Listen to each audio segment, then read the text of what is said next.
I would stay in bed. Friday the 13th, it's one of the rare Friday the 13th that we, have. So good morning, everyone. Good morning, gentlemen. There's some people that, heard that and be like, "Oh, Gary Sharp said stayed in bed." All I needed to hear. You can Yeah, no, I stay just you hear can you. I'm stay one in of those you can people s that would have said that. you can stay in bed and still, listen to it Exactly. because you can take us wherever Yeah, you can except for over the air after 11 today. our boys. All right, Connor. But we're still Are here. now, so you're wearing black today. Is that anybody still go with that superstition of you can't wear black on Friday the 13th? It's bad luck. I didn't know that was a thing. Yeah, it was. It was a long time. It may not be anymore. I always just May not subscribe be. to the Jerry Glanville theory that black is a state of mind. Black is very slimming, so it has nothing to do with Friday Oh, the okay. 13th. I'm rocking Bears. It's Kevin Warren Day in my world. How is the, Chicago Bear message boards about Kevin Warren? Relatively positive.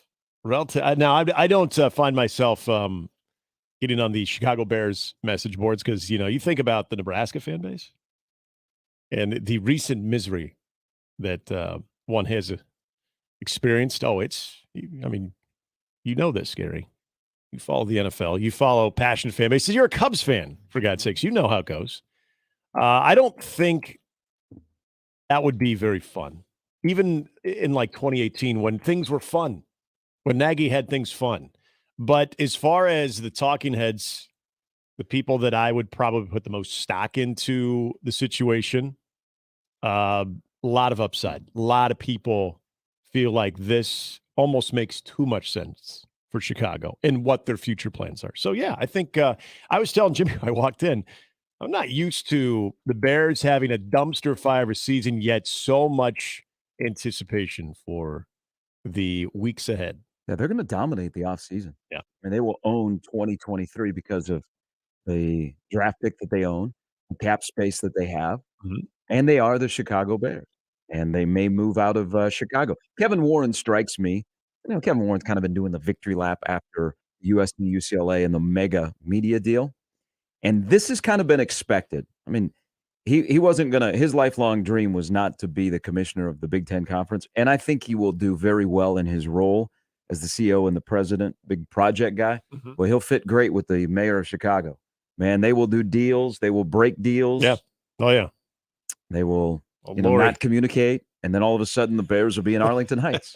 I mean, but you had to throw in communicate. but didn't you? really, in all honesty, Kevin Warren, I think, has found his spot, and that's the part of like the yesterday going back and looking at his tenure as the Big Ten commissioner, and you really can't make a full judgment on his tenure. I think it's still down the road before you wrap up. Okay, this is what Kevin Warren in 3.5 years meant Yeah. as the Big Ten commissioner. But when you're in a job, and it's one of the most powerful jobs in college athletics, and you were there for only 3.5 years, and you went through COVID, and then you did the media deal, and then you did expansion, but you always had everybody expected you not to be there very long. So that would impact how I would interact with you. I mean, everybody That's true. expected when he left the Vikings and he took the job as the Big Ten commissioner that he was not going to be there long because that was never his goal. His goal, and was pretty well known inside of the Vikings organization because of his ascension and his skill set at the Professional Football League level, that maybe he had eyes one day on being the commissioner of the National Football League, Yeah. not the Big Ten. And so when that is kind of your goal and you start and people go, well, I don't know how long he's going to be here, whether we say you can't be here very long or he decides on his own, it was kind of long expected. It just is, his tenure is very awkward. And even the departure was awkward because remember when back in December, all of this came up and his name was mentioned. Yeah. And then the awkward statement that was put out by the Big Ten. I don't know who puts out in the Big Ten more awkward statements right now.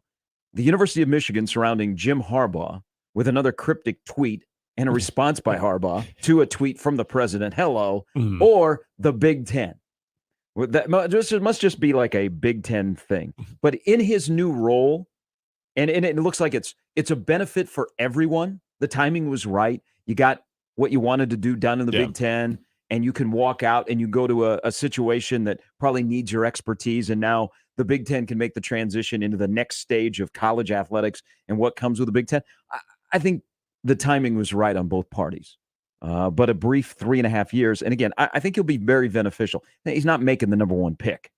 but he's No. going to help. He's going to help the Bears in other things, and so it's a really, really good hire. Well, He Ryan Poles, doesn't have to move very far. The general manager actually has a football guy to some level. And I'm not trying to say like, you have John Elway in that seat, but you do have a guy who is familiar with football operations, and can make a good decision when it comes to, first and foremost, the overall performance level of your general manager, as opposed to Ted Phillips, who is, I think, a business guy, but he even admitted he's not a football guy. George McCaskey, I'm not a football guy, yet Ryan Poles reports to me. Okay, so who's holding general managers accountable? I mean, you just don't see that in, I would say, 90% of the NFL organizations. There's a structure that makes sense, and you can lead it to the top, and then above the top guy's your owner. But you're either COO, your football operations guy, whoever it is, president of football operations, is going to have some type of football presence, some type of ability to properly evaluate the day-to-day functions from your football organization. The Bears for so long haven't had that because it's always been the McCaskey circle of trust. What was so significant, whether it was Kevin Warner or anyone else, is that they went outside that circle of trust. And so it signals a couple of different things. Yes, change is coming for just the way that you are going to view Chicago Bears games if you're going to the city itself. And I think a little bit more about the structure of, hiring and firing when it comes to general managers. And, hopefully, as a Bears fan, that we don't see that cycle repeat itself in the next couple of years. But and I've been asked this over the last 24 hours, people knowing that I'm a Bears fan, but yet people still having a little bit of that stench of 2020 on how we maybe felt about Kevin Warren in his, again, I go back to the word communication. And they're like, so it's weirdly posed to me. It's like, so what do you think of that, huh? I'm like, actually, it's great, because you can separate the business of college football and how a professional football organization runs. They're two completely different things. And I will never, ever give Kevin Warren a pass on just the communication part of that highly important, controversial decision in 2020. There's a communication part of it more than anything. But as we said yesterday, there was definitely some ups and downs of Kevin Warren. I just kind of look at his tenure as a Big Ten commissioner is very inconclusive. And you're right about, we won't really know the sort of full body of work for another couple of years, because everything that he sort of put in place, I mean, we've yet to see either the fruits of that labor or how that may or may not impact the Big Ten in a positive way. All signs right now, I don't think I'm alone thinking this, point to there's a lot of positive things going on with the Big Ten, considering where they stand amongst the power brokers in college football. But, could there be some decisions that we find out later that were brokered by Kevin Warren that we find out that weren't maybe the best for the Big Ten? Sure. But yeah, right now it's just inconclusive, very inconclusive. And it's a very important moment for the Big Ten. And I think there's a lot of intrigue on which direction they could go, because that's kind of the exciting thing, as we sort of alluded to yesterday, is there's some different avenues I think you could go with this too. Where would you go? I like the TV route. I really do. I said that yesterday. It's either that part or the gym, an administrator that is familiar with college. I thought after we talked on the crossover about the entertainment part, here's another thing. So, whenever you leave a job, if you leave the job and people don't realize you've left, okay, you probably didn't have much of an impact. Right. But he leaves and everybody's got strong feelings, whether they be positive or negative. He's been part of a movement with the Big Ten Conference that has altered the fabric of college athletics. I mean, USC and UCLA are going to play in the Big Ten next year. Just say that out loud. USC, UCLA are going to play in the Big Ten. And the Big Ten is now the NFL TV deal. I mean, where they are going to be NBC, CBS, Fox, Big Ten Network. They're going to be everywhere. So he has been part of altering the fabric and probably getting in front of what is coming. But I think whether it be a TV person like a Mark Silverman, who, founder of the Big Ten Network, and Fox Sports, who's been heavily involved with the conference, you're going to have to do something, because the part of the big money that the Big Ten has had, and it's one of the most important jobs in all of college athletics, is the players want to cut. That's coming. Yeah. The players want to cut. You hear about forming a union. but the players want a cut of the big money. They just don't want this name, image, likeness. They want some of that monster mega TV money that is out there. So the next commissioner, are they going to have a labor negotiation background to figure out how to deal with this request? Because it's not just a couple of players here and a couple of players there.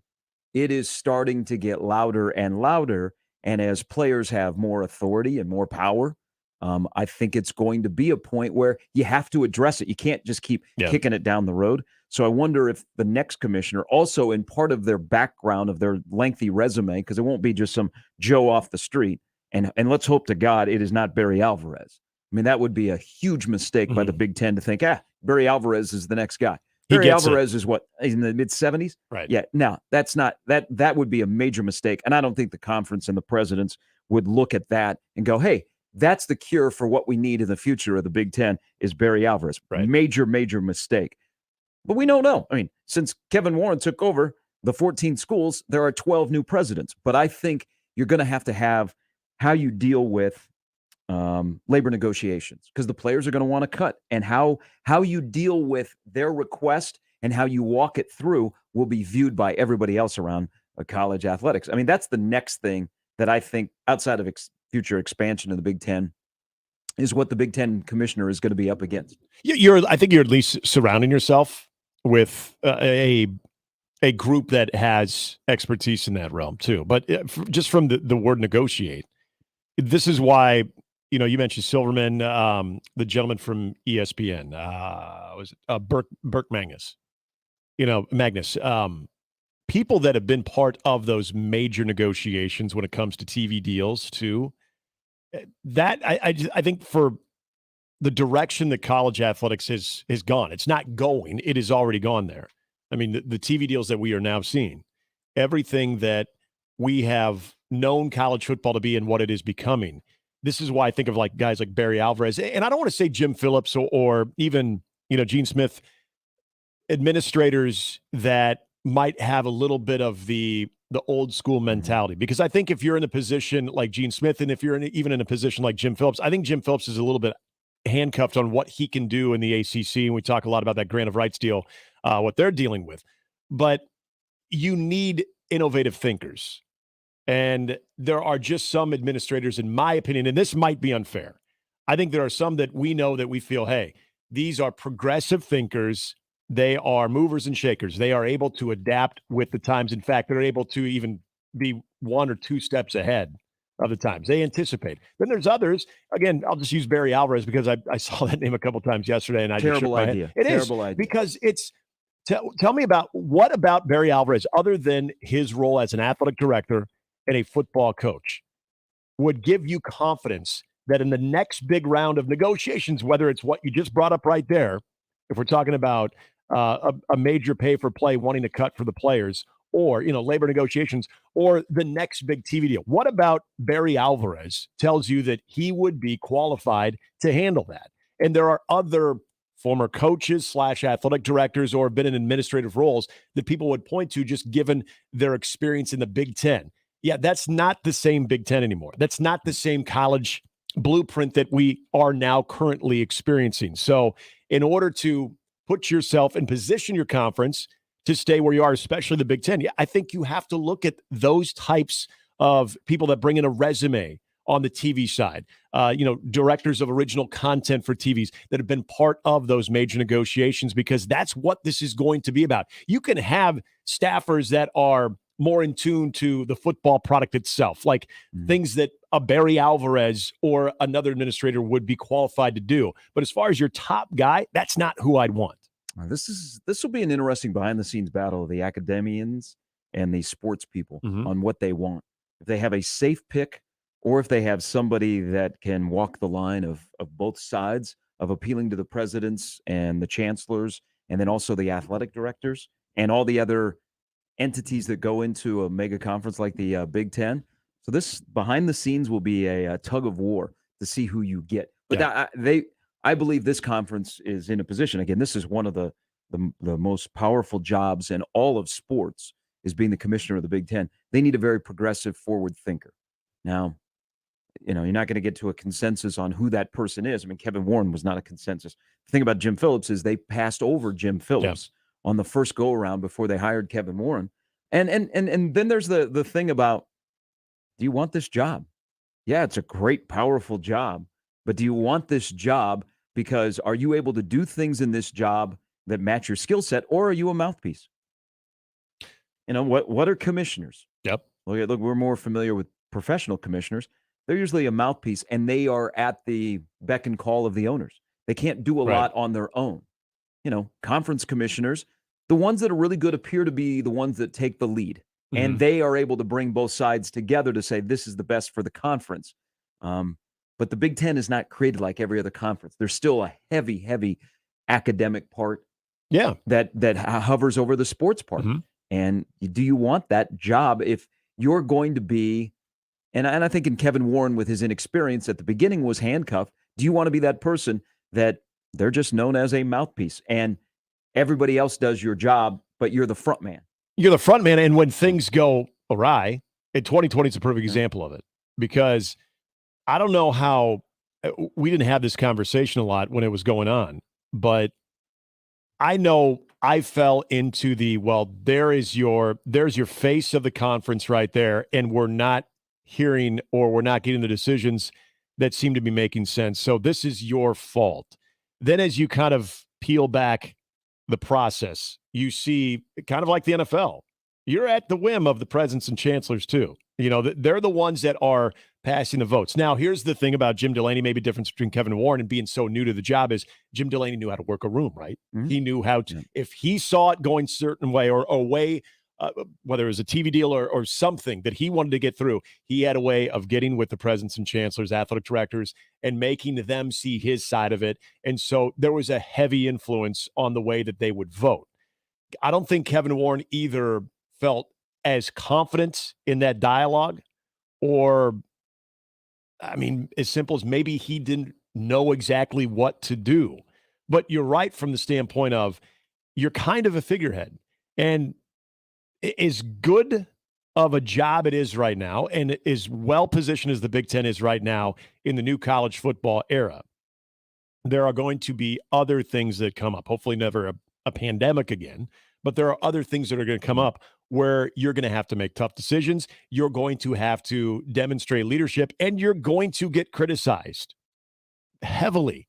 With how big this thing is getting, it's only going to put more attention on you. And I wonder that about Kevin Warren too.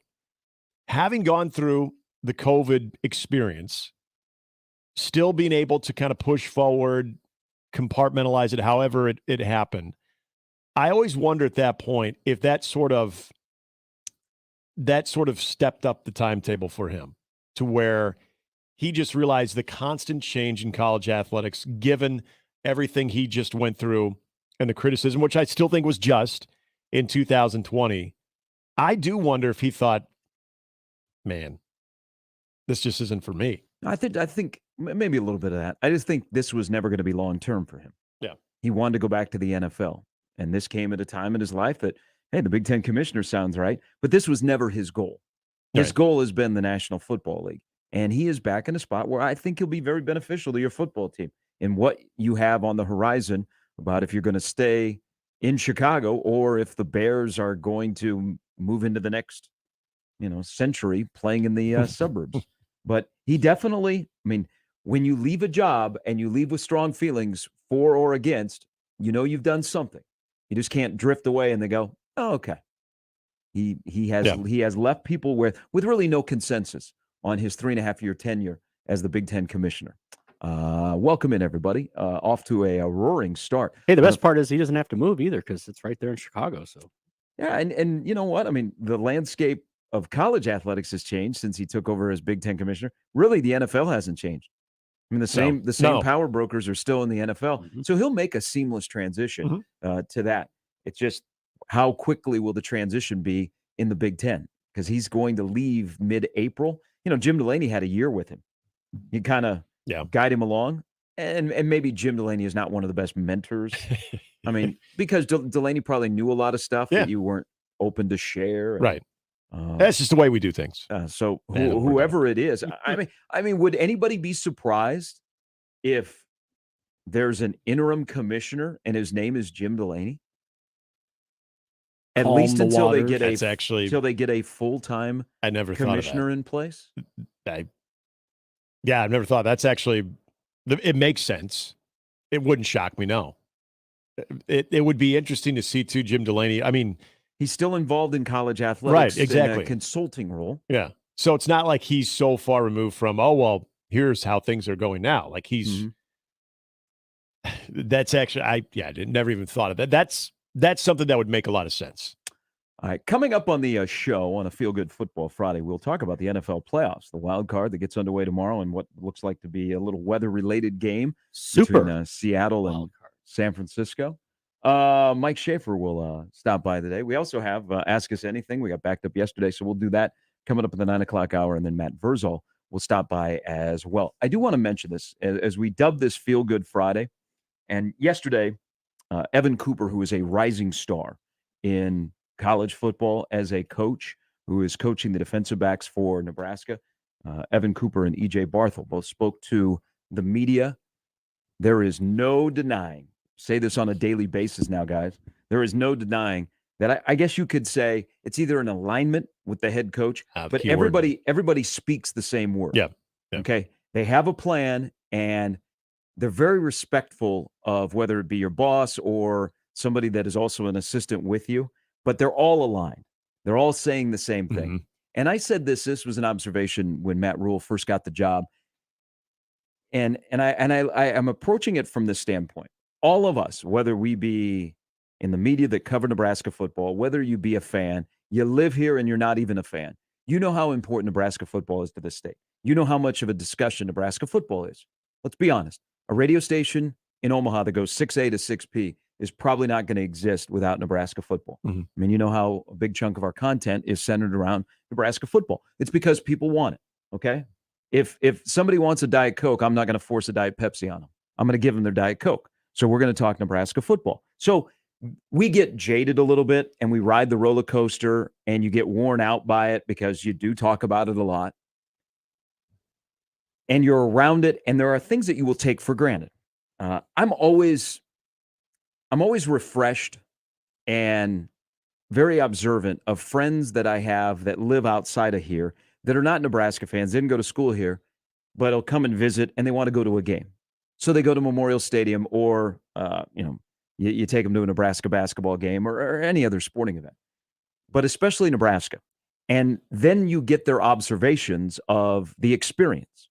Like anybody that's a newcomer to Memorial Stadium, they will tell you about their experience and how cool this is and this is. And we do kind of take it for granted because we get 8 Saturdays a year and we do the same thing.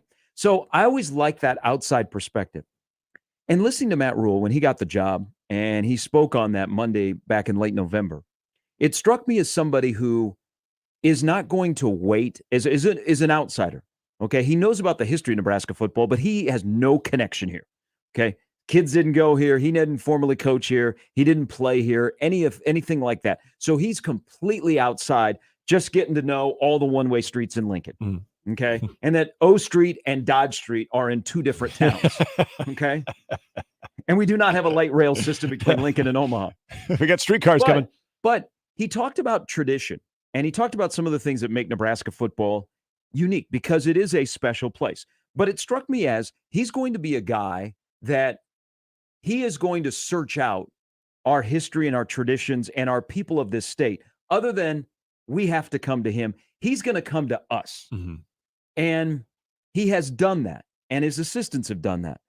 And who knows what's going to happen? I mean, Nebraska football could still be in the desert, and they could wander along for the next decade and a half, and in my lifetime, never see a run to be relevant again. Yeah.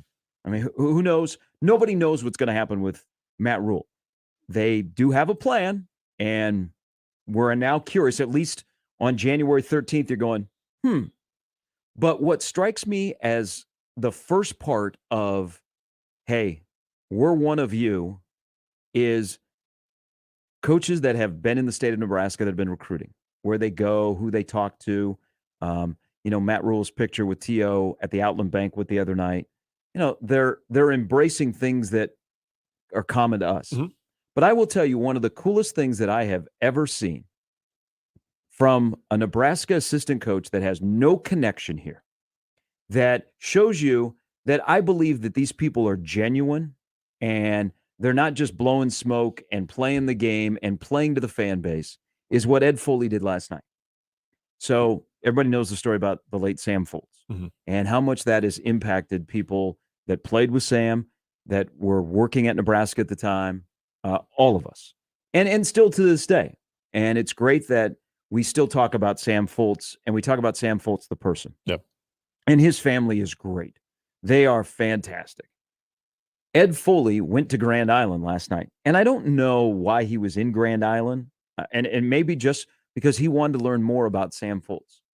And so he went to Gerald Foltz's. He went to the Foltz's house, and the picture that he took that he put on Twitter was with Gerald, Sam's dad, because he wanted to know about Sam Foltz. Think about that. You're the special teams coach at Nebraska. You hear about Sam Foltz, and instead of researching on the internet, why not go to the man's house, his dad's house, and find out about his son and how important his son is?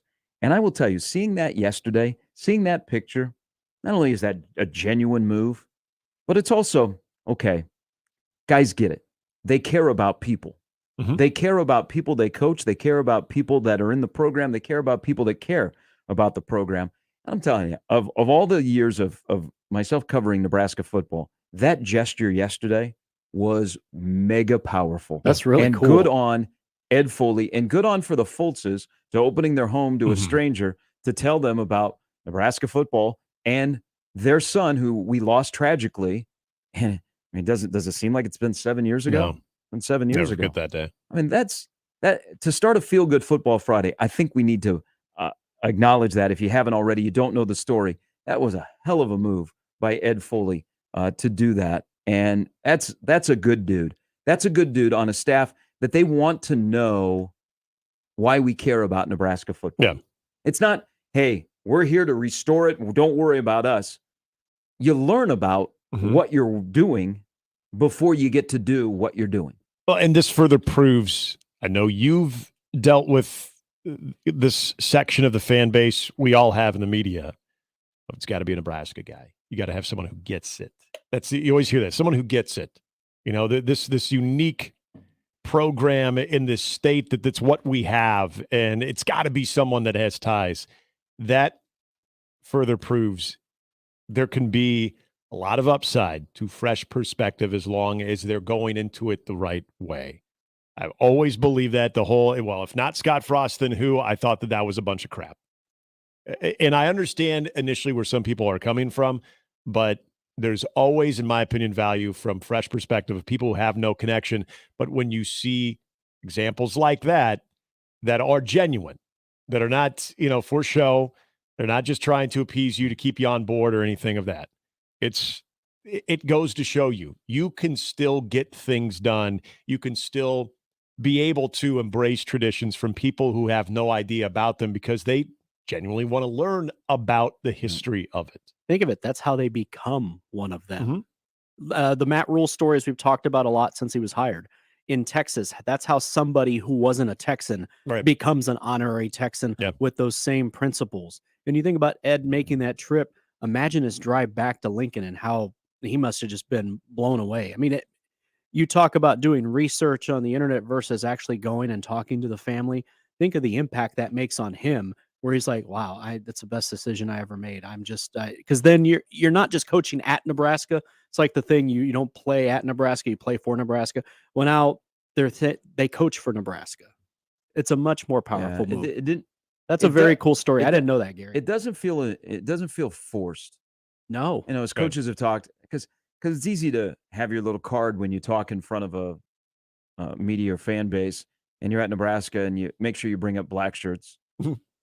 Hey, fullback. Yeah, throw in a fullback. Or EJ Barthel yesterday, who said you can refer to me as the I-back coach, which I will forever love that call. Because that's a unique thing. Everybody's got running backs. Nebraska happened to call their running backs I-backs. It doesn't. to me, it doesn't feel forced. Like, hey, all right, let's go in the big conference room.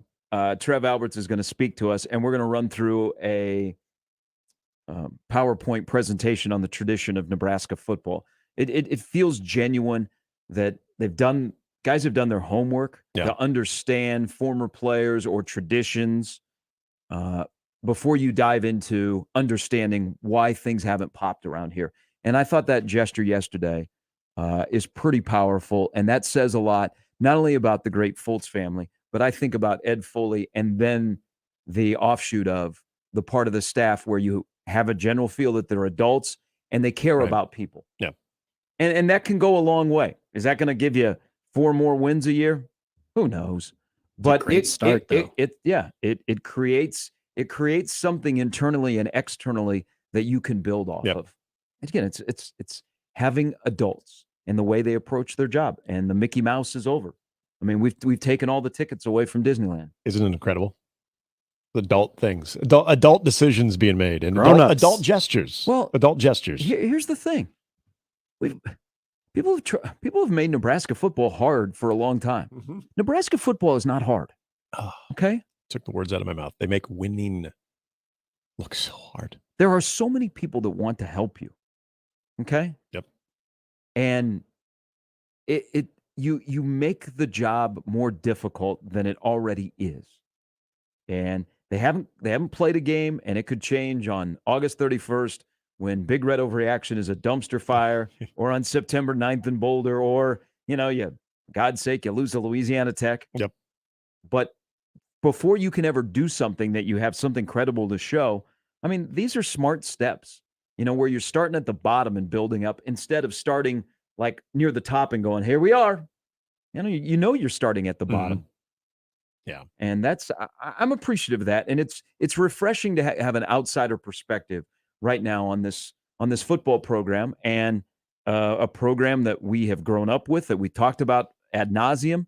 And sometimes you just overlook things where people that are new, that they weren't around when that Sunday when Sam Foltz passed away, and we had to address that tragedy. They weren't. Ed Foley probably had no idea. And for him to drive to Grand Island, I thought was a pretty cool deal. And that's the feel good of this Friday. All right, good lineup. We will talk about the NFL playoffs because of the games this weekend, of the 6 games or the 5 games that'll be played. How many are you carving out time for? What? No, 6 games. We got 2 on Saturday, 3 on Sunday, and then Monday night football, which is that's a given. Which is an ESPN hot take wet dream. Oh yeah, it is. I mean, the show lineup is done. I mean, if you are just the Dak discussion alone, the Dallas Tampa Bay game, ESPN is frothing at the mouth. Not only are they carrying the game, but I noticed they have Stephen A. Smith and First Take are going to be in Tampa. Oh yeah, they're having the God. Peyton and Eli cast. Is he going to have he'll have the cowboy hat on? I'm sure. Oh, he'll troll him. The hot takes that will come before that game and after that game. Oh my gosh, ESPN might want to go to about 26 hours of programming. How funny would it have been if they buried that on Saturday afternoon? I mean, there's no way it was going to happen, but hey, Cowboys Bucks. I'm expecting LeBron to make an appearance on their pregame show at this rate. Right. See, I think the only reason they got it is because of Buck and Aikman. I mean, that's what everyone's saying. Yeah, because of Buck and Aikman, the NFL, and probably when you have that in your arsenal, ESPN can go to the NFL and say, "This is the game we want." Because it wouldn't have been last year's. Because Sunday is the night, but Lamar and no Lamar Jackson. No, I mean, that's Baltimore, Cleveland. All of a sudden is preseason game. Primetime games tomorrow night. Jacksonville Chargers. Even though some intrigue, it's like, is that going to move the needle? Nationally. I'll watch for Uncle Al. By the way, did you guys? Speaking of, you said LeBron, LBJ. Shout out to Kevin Warren yesterday. Really? Yeah. So my guy, Kevin Warren. Was he shouting out the officials in the Dallas Laker game last night? That happened after. Luka helped the Mavs win in double overtime. That happened after. He said, "Shout out to his guy, Kevin Warren." To Kevin Warren. Really? Yeah. He was really excited for this job for him, and all praise. Wonder where they have crossed paths before. Yeah. So I saw one of the The Tribune writers, Dan Wiederer, said, all right, next question that I'm going to ask Kevin Warren. How do you know LeBron? What's your relationship with LeBron? Interesting. Yeah. He's got people, man. He's got connections. I didn't really hear his Bronny's opinion in 2020, but when that decision was made, because he's a big Ohio State fan. Yeah, but he's not like a Bears fan. No, he's just a Kevin Warren fan. That's interesting. Okay. Did Kevin Warren respond? I didn't see. I think he liked it. I think it was just a response to the heart. Okay. Yeah. All right. Well, that's nice. All right. Off and running. 41 past the hour. Plus, we'll have a chance for you to win $100 of my booty. I'll give you the stat of the day coming up next. A Feel Good Football Friday Fiesta on 1620 The Zone. Gary Sharp, Nick Handley, and Jimmy Chavez. Mornings with Sharp and Handley. Weekdays 6 to 10. On 1620 The Zone. And 1620thezone.com. Mornings on 1620 The Zone is brought to you by MD West One Orthopedics, Neurosurgery, and Spine. 1620 The Zone wants you to win Gary's booty. Whoa, wait, what? Win $100 or more every weekday on Mornings with Sharp and Handley. Listen during the 6 and 8 o'clock hours for Gary and Nick to give you their stat of the day. Then during the 7 and 9 a.m. hours, listen for the cue to call, know the stat, and win a buttload of cash. Answer it correctly, and Gary's booty gets even bigger. Yep, we'll keep adding $100 to the booty bank till the correct answer is given on air. Win your share of Gary's booty on Mornings with Sharp and Handley with 1620 The Zone. Your Omaha area forecast from the Godfather's Pizza Weather Center and KETV News Watch 7 on 1620 The Zone. Cold and quiet to finish off the week Friday. Expect clouds in the morning with more afternoon sunshine. Wind will be light to calm most of the day with highs around 30. I'm meteorologist Sean Everson from KETV News Watch 7. 1620 The Zone. Traffic.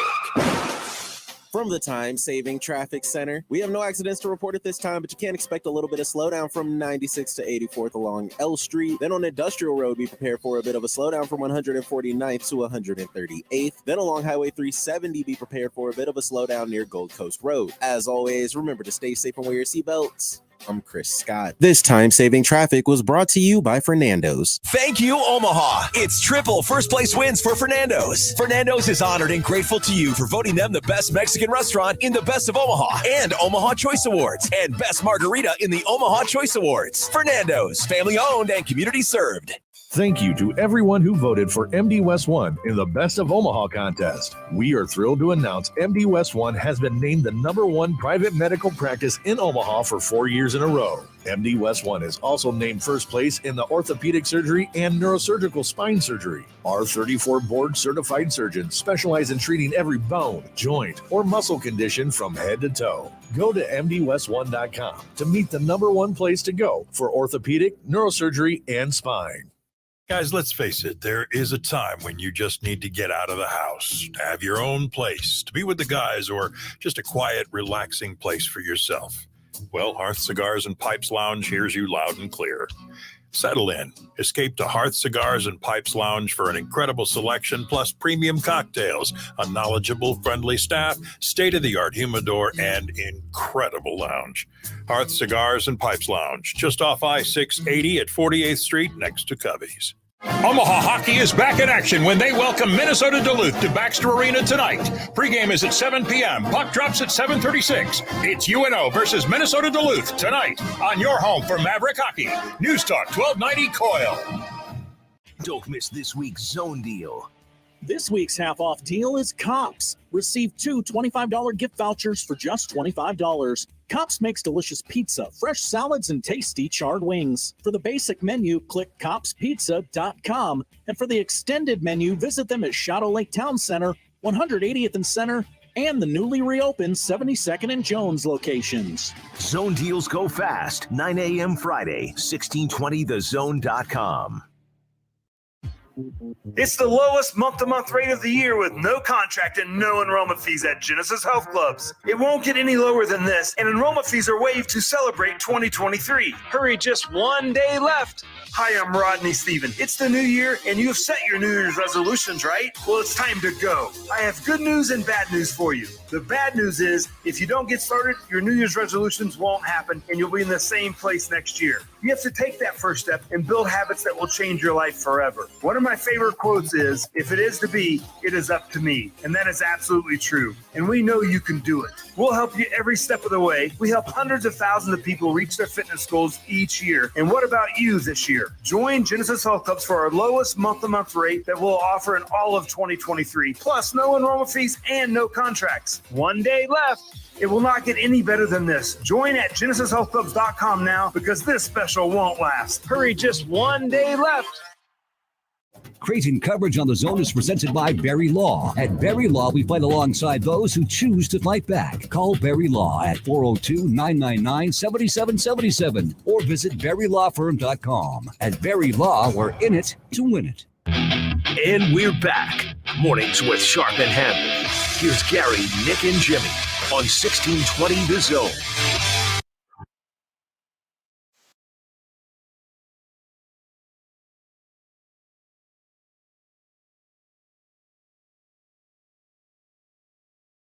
Thanks everybody that hung with us yesterday on the zone.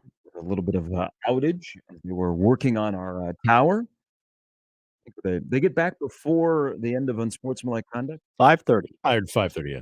All right, So just before they said 10 to 5:30. Unfortunately, So if you took the under, 11 a.m. this morning, we will be back off the air, but we will still be on 1620 The Zone TV and the app. So that begins at 11 a.m. This morning, but I understand it will not be as long. Yeah, I don't know. The notification we got, it sounded like, but it's only going to start. Not going to start till 11. So how long it goes, I don't know. A lot of clanking going on out there at that tower. What are they doing? I don't know. adjusting the hamsters on the wheels that power the station. I don't know. All right. So you've been warned at 11 a.m. today. We will be off over the air. You're wondering what it sounded like yesterday. Oh, it's just kind of piped in like some Christmas music or something. Do you remember Thanks like for when listening? when Please stand by. stations were going to change formats and then they would have like the countdown? Yes. There was a bunch that would always do the REM. It's the end of the world. We don't have It as was many music stations in this town that flip formats like we used to. Yeah. It used to be kind of like one or two a year. Right. Would make the big change. Yeah. Hey, we're classic rock, but you know what? People in Nebraska want country. So we're going to old country. Not just George, regular. Tammy, and Wynette, come What on was down. in the Howard Stern movie where they go from like rock to country? He's like, Easy it's your old listening. pal Hop Along Howie. I want something like that. Like just all rock and then it just goes to the complete like opposite format. Like old country to like classic country. It'd be amazing. Go a little polka. Yeah, there you go. Ooh, Polka. That's a good one. Hey, polka was huge when I was in Columbus. The station, the studio right next to me, they had polka power in the morning. I'm not kidding you. My first radio job had the polka party from 12 until 1, and it was widely popular. Yes, this thing was very popular, by the way. It was extremely popular. In the morning? Yeah. They had a polka power morning The show. Rusty Chevrolet, they would play the beer barrel polka for me. I'm just thinking of like the chicken dance in polka. Like that's all I hear when I think of that. Or the scene from Home Alone when John Candy and the polka bums are taking her back to Chicago and they're just playing Christmas music. Polka, polka, polka. Yeah. I think I've been fortunate in my radio career. I did not start at a polka station. Well, I wasn't asked to host it, but yeah, it was in the studio right next to me. Did the host have like a normal name? Like you can't have like John. Ours- John is hosting Polka Hour. It was actually very normal. It was Jim Scott. Ours was an old lady named Carol, Can't- sweet You lady. can't trust Jim Scott. Jim Scott. A guy with two first names, can't Jim- trust yeah. him. Yeah. But he's doing the Polka Hour in Columbus. Doing the polka hour. As far as I know, I think And he was giving he's still doing it. he was giving his picks for the racetrack. We got polka, we got picks, baby. Do you really know the story? Might be on Because something. he Well, was Gary- the PA for the Is it Gary Schaaf? No, it's not Schaaf. No, it's not Schaaf. Okay. But he was the PA for the motor the Motor Speedway. Really? Yeah. So he'd do the dirt races too.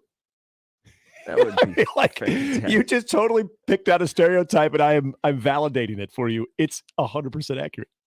Here's what I do. I'm going to play polka music for you in the morning. I'm going to give you my picks, whether it be at the local horse race track or, football this weekend. I'm going to read the lunch menu for school, and I'm going to give you the obituaries. Boom. I've got you taken care of. Are we not getting you in your commute in Columbus? And you know what? It's probably the 4 most popular things. It was very popular. I remember walking into that, and like, I honestly what? would storm the station if somebody was playing the chicken dance song at 6 a.m. I'd have a problem. Some people got up for that. Oh man, Some people lived for it. I don't know if it was necessarily the chicken dance, but there was some serious polka power. There were some real good jams apparently that people they needed. It was their cup of coffee. There's some good radio people in Columbus. There I'll are. have to find out if they Cup were of ever coffee. part of the polka hour. It was I know cold mug of beer. One guy that we both know very well. You mentioned Shafe, by the way. He used to be in the radio there, but still. Is he done now? For the most part, yeah. He doesn't work. We used to go to Columbus all the time, and he would host us. Yeah, he's still very much involved with the horse track, but PA guy, right? Yep. Yeah, he's really good. He's at that. excellent, and he's actually a good play-by-play guy too. But our buddy David still there. Oh, okay. Yeah. All right. But everyone else, good on him. He's been there a long time. Yeah. I don't know if. I don't think anybody that we still know. Probably not. No. I don't. I know. I mean, I Columbus know, very but I often. don't know. I mean, like, there's a lot of passion for high school sports out there. I'm sure in Columbus tonight they will be carrying a basketball game. It may be the Nebraska basketball game. Here is your stat of the day. Juwan Gary is not playing.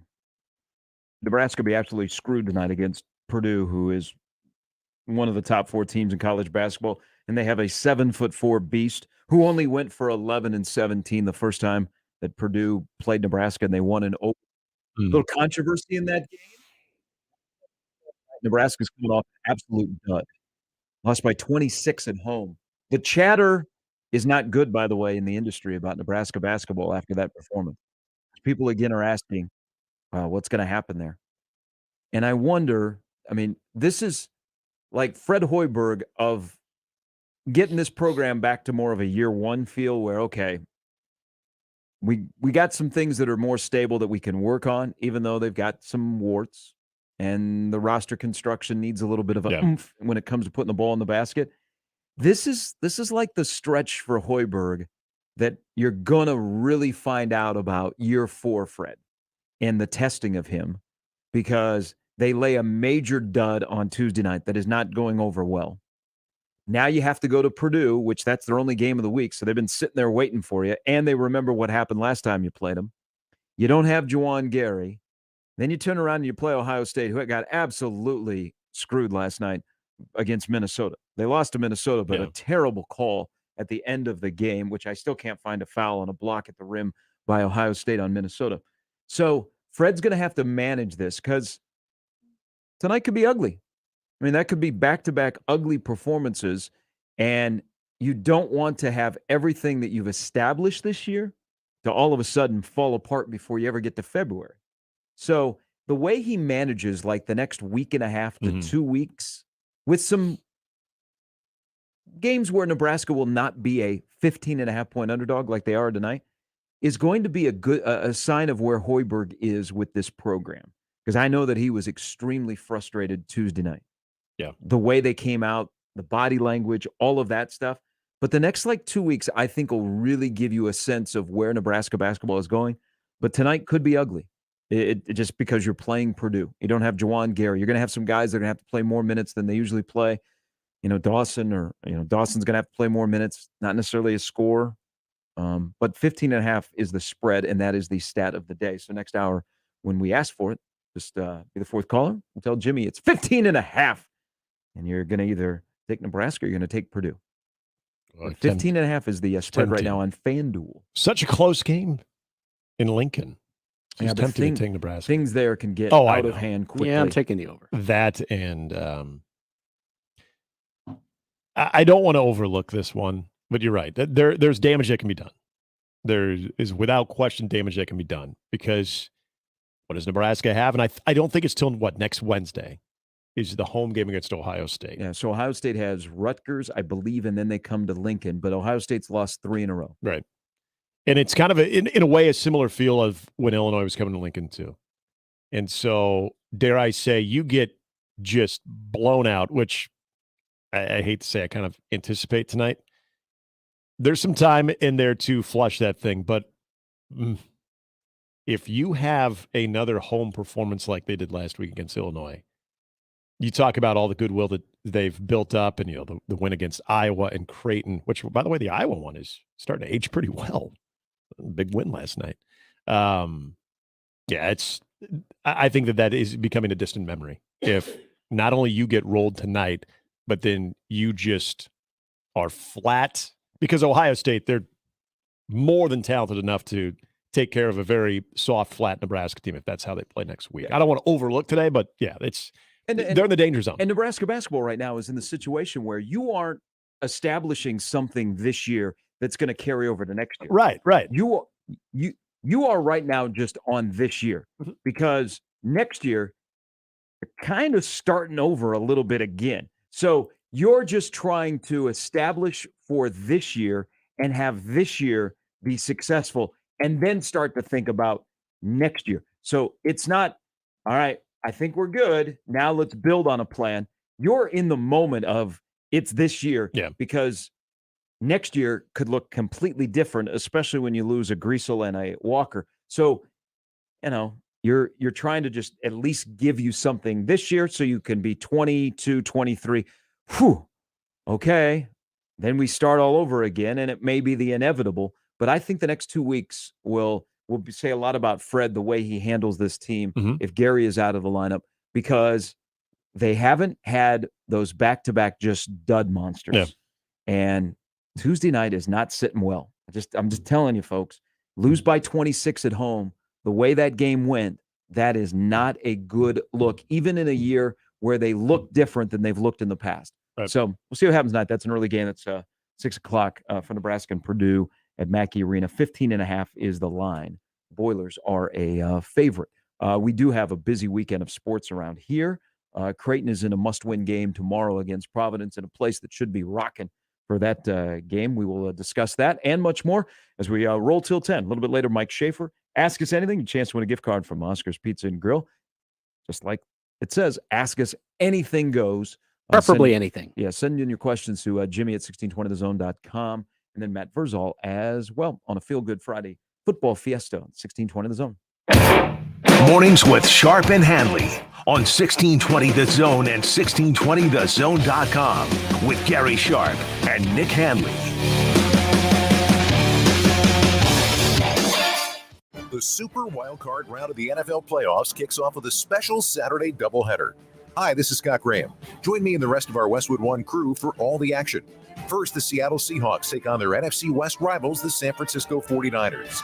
Then it's the Chargers and Jaguars from Jacksonville. Coverage begins at 4 p.m. Eastern. From the wild card round all the way to Super Bowl 57 in Arizona, the NFL playoffs are right here. If it's the NFL, it's on 1620 The Zone.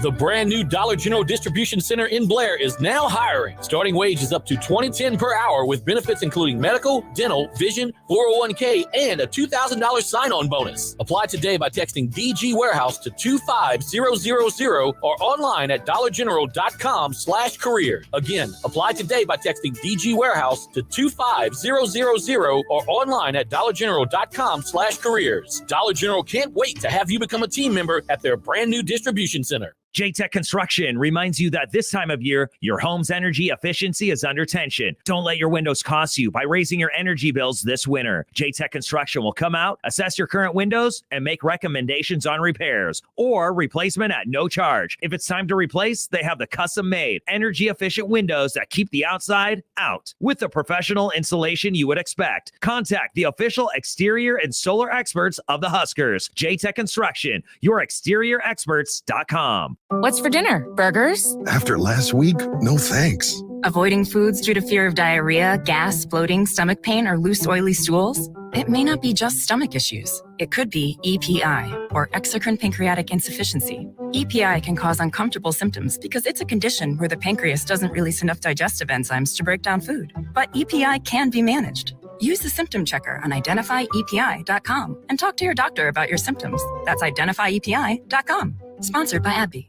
You can call your own plays during the NFL playoffs with FanDuel, America's #1 sports book. And right now, when you bet NFL same-game parlays through January 16th, all customers can get up to $100 in free bets, win or lose. All you have to do is place a total of $20 or more on NFL same-game parlays or SGP Plus bets during the wild card round of the playoffs. The more you bet, the more you'll get back in free bets. I love anytime touchdowns, anytime interceptions. Parlay those together, and then you can make your way up to $100 in free bets, win or lose with the FanDuel Sportsbook. You can choose from one of the popular SGPs that's pre-built for you in FanDuel's top-rated sportsbook app. If you're new to FanDuel, you can also get up to $100 in free bets, win or lose, when signing up with promo code HAPPER. That's promo code HAPPER, HAPPER. Make every moment more with FanDuel, official sportsbook partner of the NFL. 21 and over, present in Iowa. Bonus issued is non-withdrawable free bets that expire 7 days after receipt. Max free bet $100. Restrictions apply. See terms at sportsbook.fanduel.com. Gambling problem? Call 1-800-BETS-OFF. Finding great candidates to hire can be like, well, trying to find a needle in a haystack, but not with ZipRecruiter. Its powerful technology actively finds and invites qualified candidates to apply to your job. So while other companies might deliver a lot of hay, ZipRecruiter finds you the needle in the haystack. See why 4 out of 5 employers who post a job on ZipRecruiter get a quality candidate within the first day. Try ZipRecruiter for free at ZipRecruiter.com/free. That's ZipRecruiter.com/free. In a house in Omaha, people gather in the kitchen. They don't talk about school and work. They talk about doctors and surgeries. They're the families of Ronald McDonald House Charities in Omaha. And the kitchen is where they come together to share the struggles their children are facing. For these families, it's the little things like a home-cooked meal, even while far from home, that make the biggest difference. Volunteer to prepare a meal by visiting rmhcomaha.org. Now back to mornings with Sharp and Handley on 1620 The Zone. No. It's Polka Power with Gary and Nick. Jimmy's spinning them for you today. We actually had a caller during the break. No, they didn't. They were just making this up. They requested it, and they said, I was hoping you would play the chicken dance coming out of break. And I asked, are you psychic? It's awesome. It was already queued up. This was on our band list, by the way, at the wedding. It has to be. We got married. We had a few things like the hokey pokey and stuff, which I don't even think is a thing anymore, but we had to make sure that this was not played. You know what is a thing? And I'm seeing him everywhere. I saw him at a Nuggets game. And then he's staying here in the Midwest. So he has done Creighton. He's done Nebraska. Simon Says, the guy from New York that comes in and does Simon Says. Really? Yeah, it's kind of an entertaining halftime thing. But I guess Simon Says is coming back. Is he doing is he going to be at the Creighton Province game? I don't know. He was at the Creighton women's game, not Seton Hall, but the one before it. Oh, okay. I've now being a father of a 2-year-old and seeing some of the programming and some of the different things that people just bank off of. There's this thing called Blippy, and the guy looks exactly like Joe Gans, by the way. If you type in Blippy, he looks like Joe Gans. And you basically act like a goober and make a bunch of videos. The guy's worth like $7 million. It just run around acting like a child and going to all these different venues, and he's just banking off of it. Well, it's insane. So the guy that does Simon Says, who has been down in Lincoln and has been here in Omaha, his name is Steve Max, and he is, I believe, he's close to a millionaire. No, I don't doubt it. Just traveling the country doing Simon Says. He's like a master. He's funny. He's a really good halftime entertainment. Yeah. We got guys that 64 years old that climb on all these chairs, like the guy at the Nebraska game the other night. I mean, when I'm turned 64, I'd like to do that as well. Yeah, it's I got Red Panda. The Red Panda. Or And more. there's and then, of course, the biggest Iconic. controversy of all time, the Shim Shammers, which set people off. Is it me? Do people lose their mind, though, when Red Panda is advertised? I swear that just takes over Twitter for like a good couple of hours leading up to a Husker game or Creighton game. If Red Panda is going to be there. And they've been around forever. I mean, I grew up seeing them at Spurs games perform at least once or twice a People year. lose their mind. I mean, yeah, it's some pretty bizarre stuff. It's like amazing to watch, but it's like, wow. I didn't know halftime shows other than the Super Bowl one get as much buzz. but Red Panda and the certain Bud acts- Light Daredevils. That was always the big Bud ones Light, every year. yeah. They would come Yeah. for a big game. But Simon says, just a simple game as Simon says. Good for him. But by the way. he's like entertaining. He splits up the kids and the adults. and, Yeah. Like he That's- goes quick, and good for him. I would like to be involved in that. Like actually being a part of the Simon Says 'cause act I've or being I've Simon. seen him twice recently. Yeah. And I'm like, I know I could do it. Because he tries to speed up his cadence. Yeah. And it goes, Simon says, touch your head. Simon says, wiggle your foot, wiggle your other foot. Boom. Oh, Simon you're didn't- out, you're out, you're out. you're Simon out. didn't say. Yeah, and he's entertaining. Yeah. But he does not play the chicken dance, which now will be in my head for the rest of the day. You're welcome. That is a popular minor league baseball Yeah. song to play, Mhm. especially on Kids Day. Sure. It's just yeah. Have you reached the baby shark phase yet, Nick? Oh yeah. Okay. Zach I on won't play that on this one. Zach on the JTech Construction Zone Twitter feed says 1-year-old loves Miss Rachel. Yep, I'm with you there too, Miss Rachel. Again, Miss Rachel hot? My mind went there too. So no. Wow, you are not having a ringing endorsement from Miss No, Rachel. I'm not. After 6 beers? I'm going to say no. Okay. All right. You heard it here first. I'm going to say no. But again, just Is this baby learning with Ms. Rachel? with yeah. That's it. She's okay. She's okay, but Yeah. okay, there's a difference between okay and hot. She would be very appealing to my 1-year-old. Oh, again, kids love him. Kids love her. And she's probably banking. Hey, what do you think? I'm just, I this is the first time that You going down this rabbit hole? know of Let's her. go. Come on, we'll do it. I'm She following. does baby song, speech, sign language for babies. Yep. What do you think she's like when she's not in front of the camera? I talk to my wife about that all the time. Between this Blippy and Blippy's counterpart, Mika and Miss Rachel, we want to know, like, if you walked in a watering hole and they're there, or she's there with her friends, like, is she like just letting the F-bombs fly? Or does she being aware of her brand, like, hey, there could be some parents in here that watch me and I can't impact it? Like, I want to know, like, that she cut loose. She gets paid to play boo with 1-year-olds on YouTube. Yes. What am I doing by my life? And they are making My so life is much money. miserable. But you know what? It's important. Like, if you need your kid to calm down for a little bit, they're just I can see that. absolutely fixated on it. She's got a great personality here. She plays boo with kids on YouTube and gives them the thumbs up. Yeah. And the voice is like, oh, what? The ladder.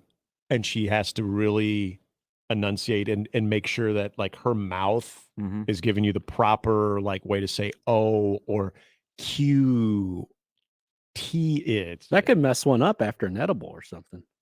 I'm just saying. Maybe that's what I need to try next. Hey, if we can get it sponsored. She's teaching me now how to say mama. And it's mama. Oh. Yeah. Mama. Yeah, I wonder Yeah, if Miss like, Rachel. I like on the Thanks, on Zach. the, on the YouTube with the 1-year-olds. Is she different on her OnlyFans page?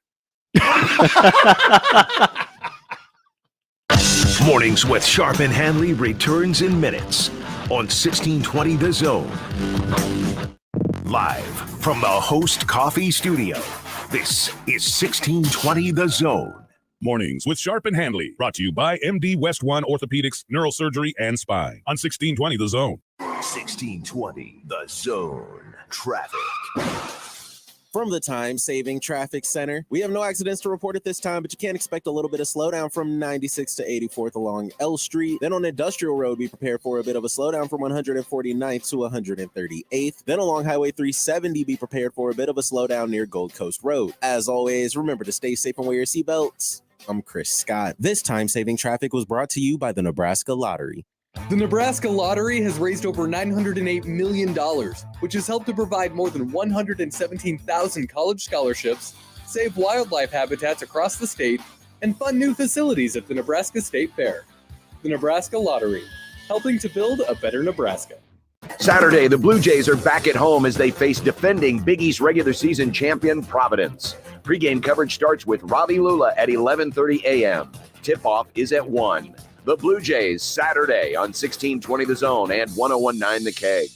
Creighton coverage on The Zone is presented by Barry Law. At Barry Law, we fight alongside those who choose to fight back. Call Barry Law at 402-999-7777 or visit BarryLawFirm.com. At Barry Law, we're in it to win it. Hi, everybody. I'm Gary Sharp. The showdown between the Mavs and the Bison. Omaha, North Dakota State. Enough said. Coming up at high noon on Saturday at Baxter Arena. I'll have all the play-by-play action beginning at 11:30 with the pregame show on News Talk 1290 Coil. It's Omaha, North Dakota State basketball at Baxter. Prescription products require an online consultation with a healthcare provider who will determine if a prescription is appropriate. Restrictions apply. See website for full details and important safety information. Subscription required. Hey guys, did you know there's a generic form of Viagra that works just the same, but is 90% cheaper? And you can get it online? Just go to 4hims.com/radio. At Hims, you'll get a free medical consultation, discreet shipping if prescribed, a 100% online process, and trusted generic alternatives to the biggest brands at 90% off. That's right, get generic for Viagra, the same active ingredient as brand name Viagra, but 90% cheaper. It's the same medication you get from your doctor, but with zero copay, no expensive appointments, and no awkward face-to-face conversations. To start your free online visit, you need to go to this exclusive address, 4hims.com/radio. That's 4hims.com/radio for your free online visit. FORHIMS.com/RADIO. In support of the Creighton versus Cancer Pinkout game, 1620 The Zone will be on location Friday, January 27th from 10 a.m. to 6 p.m. at the American Cancer Society's Hope Lodge, Nebraska. Stop by and drop off a donation of paper products, gift cards, or cash to support cancer patients staying at the Hope Lodge, a free home away from home for cancer patients and caregivers who must travel to Omaha for their life-saving treatment. For details, listen to 1620 The Zone and visit cancer.org/pinkout. Woodhouse brings you the experts and insight to keep your vehicle road ready. From regular maintenance to larger issues, our team of service advisors and brand certified techs have the solutions to get you and your vehicle back on the road. Plus, you can enjoy convenience of scheduling online, amenities like pickup and delivery, and for quick fixes, comfortable lounges within our dealerships. Bringing you more every time since 1975. Service with Woodhouse. Shop Woodhouse Place Hyundai and Nissan, 144th and Giles. KOZN, Bellevue, Omaha, Council Bluffs. And we're back. Mornings with Sharp and Handley. Here's Gary, Nick, and Jimmy on 1620 The Zone.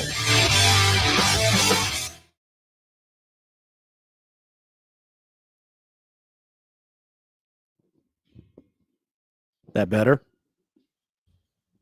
Yeah, now I can think about if I was in front of a camera on YouTube trying to help 1-year-olds and keep them entertained. Yeah. How I would perform here with this song. This is a song I heard as we were talking. This is what they do off the Well, when you did story time with Gary for the Christmas in Hollis. Yeah. That was pretty good. Like I feel like that could appeal to a toddler. Oh, absolutely. It was very good. I mean, you had a way with the presentation. I went to a second grade class last fall and read a book, entertained them. Do you remember what the book was? I have no idea. Okay. I kind of just made up stuff out of the book because They I love it. would do voices and nice, yeah. So the kids didn't want a book; they just want to be entertained. Yeah. by me doing funny stuff with my mouth. Yeah, or pick your nose every now and then. Yeah. That's a big hit with them. Yeah, they love that. Hold on. Somebody picking their nose is a big hit with kids that are in second grade? Oh, yeah. Well, I don't know about second Oh. grade. No, I don't know about second grade. Where have I been? Oh, no. Second grade. Get Is it? out of Oh, here. yeah. Is it? Oh, okay. Yeah. I don't know. My 2-year-old. Yeah, but they don't want to like somebody seeing somebody else. What, do they think it's funny? Oh, yeah. Yeah. Doesn't take much to entertain them. Yeah. Sure. For anybody like me comes, read a book to their class, I'm not going to pick my nose in front of the kids. When the kid is throwing a conniption fit, you lean Unless into the price anything is that will right. make him laugh. And it's not like I'm actually physically digging in there, but yeah, if I gestured, I'm picking my nose. Yeah. Oh, loves the duck voice. Yeah. Loves it. Yeah, that's a good go-to right there. See, I don't know why I'm on this side of the camera doing sports talk radio. I could be on YouTube saying, Good. Mama. Yeah. You Rolling could. with the mama. Rolling in the dough. Mr. Actor. Gary. Thumbs up, thumbs down, thumbs in the ear, thumbs in the nose. It's learning with Mr. Gary. That'd be very dangerous for people On out 1620 The Zone. there. Hey, shout out last night. Lots of basketball. We're in the full basketball mode. You got Nebraska and Purdue tonight. You got a monster game between Creighton and Providence tomorrow. I would think that nearly every seat will be full at the Chai for Creighton and Providence. Must-win game. I'd hope so. Must-win game. By the way, guess the line, which has not come out yet, but guess the line for Creighton Providence, what you think it might be tomorrow. 3.5. Providence has won 9 in a row, but they've been off. So they have some time. Creighton is, they started in stores. They went to Cincinnati, and now they're home. Again, must-win game for Creighton tomorrow. Yeah, I'm going to go Creighton 3.5. Yeah, I'm actually going to take the home team. Because they got to win. I'm taking the home team 2.5. Omaha is in action tomorrow. They play North Dakota State. That's a relatively significant game in the Summit League. So we're all into full basketball mode. But a hat tip to Millard South and Bellevue West girls last night. They met in the Metro Conference Tournament final, and Bellevue West won. Bellevue West has got a new coach, Dwayne Bacon. He's from Kearney. Naomi White transferred in. She's a stellar player. They got a really, really good team. And Millard South is a juggernaut, Bryce Myers, when it comes to girls basketball. And last night they had a rematch. Mm-hmm. They played the second highest scoring game in the history of girls basketball in this state. Didn't go to overtime. 93-91. I wish I would have been there. Holy smokes. Because the first, when they met in the Metro final, that was entertaining. 93-91, a Class A girls game with a shot clock and no overtime. Well, in reference was 55-53 on January 2nd. 55-53. Yeah. It's like basically doubling those scores. Good on them. I mean, Millard South. That's a great game. That's better than most of the college games. Millard South shot 68% from the field. 68%. Yeah. Bellevue West shot a very respectable 56%. What is that? There's some crazy streak going that Millard South hasn't lost at home in girls basketball like in 4 years. Wow. They at one point had won like 50 in a row at home, I think. Jeez. Yeah, I went to Millard South my first 2 years. Not the most intimidating gymnasium, but you get that place rocking. Cora Olson, I saw had a big night. She's going to Omaha. But what is Millard South girls basketball going to look like when they don't have three that seem like they've been there for, like they're using the extra COVID year in high school? Olson, Lemon, and Babbitt. So they extended their home win streak to 56. So it's 56 now? 56. Wow. Good on them. Second highest scoring girls basketball game in state history. No overtime, nothing. Straight out, 93-91. West trailed by 17 in the third before scoring 38 in the fourth. 38 points in the fourth quarter. There was a lot of talent on the floor last night. Holy smokes. That's awesome. I'll take that at Pinnacle Bank Arena. Can we get a replay on that thing? Is that available somewhere? Maybe we'll get it in March. Holy cow. I do. So also tonight, Omaha hockey, national TV. You might get your voice on CBS Sports Network tonight. Yes. So Omaha and Duluth are meeting late start too, back to back at Baxter. How late? There is a little 7:30. There is a little story. Omaha, Nebraska, not with any of us, almost became national news yesterday. Not with any of us. So Omaha last night, men's basketball, they're playing North Dakota, and they found a way to win. It was a god-awful game. I'm just telling you right now. It was tough to broadcast because there was no flow to the game. And weird. North Dakota, they run the shot clock down to about 8 before they get into any of their sets. Mm-hmm. I mean, but Omaha found a way to win. And Omaha didn't play well at all, but most importantly, they won the game. So Randall Herbst is former Omaha assistant, one of the great guys in that industry. I mean, I saw him and he immediately, his face lit up, my face lit up, we embraced. He started telling stories. He was telling me a story. So everybody knows where Baxter Arena is located, 67th Center here in town. And the hotels that are in Exarban Village, a majority of the teams that play Omaha in hockey or basketball will stay there. Mhm. Now, some might stay downtown, like the Marriott and the Hilton are very popular. Or they might stay, like at the DoubleTree or somewhere else. But most of them stay in Exarban Village. Well, the particular hotel that North Dakota men's basketball was staying in was a little overbooked because it's the same hotel that Minnesota Duluth hockey was in. Yeah. Yesterday morning, they almost had a major brawl. Really? Between Duluth hockey and North Dakota men's basketball. Duluth knows that wasn't the hockey team, right? A lot of beer flowing, I bet. There was as it was described to me, a disagreement over how things are done between the adults representing Duluth hockey and North Dakota men's basketball. And it got rather chippy. Really? And could have escalated at a hotel in Exarban Village. Did this involve the coaches? I mean, was this Staff more of a members. Okay. It's always the staff. Wow. I Like would the- love to like know the how it North, started. Like the North Dakota guys were heated. Really? Just kind of, fighting for space and just tearing the importance of who we are. I'm being I'm walking very tight thing. I know where you're 'cause going I on this. understand this could have we could have adults just brawling. This has been a great story. Omaha Scanner would have eaten this up. Duluth hockey and North Dakota men's basketball in a brawl in a hotel in Omaha. In Omaha, of all places. Just recent. Finally tonight. Wow. So I don't know if that helps Duluth tonight or it hurts them. Yeah, I want to know, did anybody take a shot to the face at all? Was there any uppercuts, any punches thrown?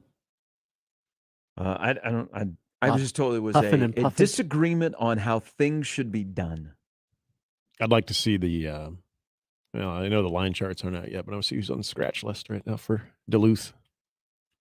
How about that? So and this isn't to speak poorly of. I went to Duluth once to watch Omaha play. Cold? What's that? Was it cold?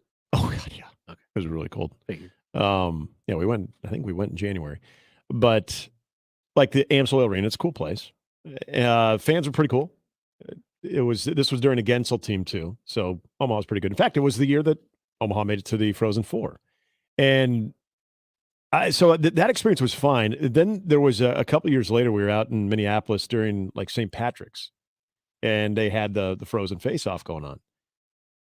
And there was a lot of us, like a couple of my buddies, we were kind of rooting for Duluth. They were playing North Dakota. And so I remember we were, we had a couple of belts and, having a good time.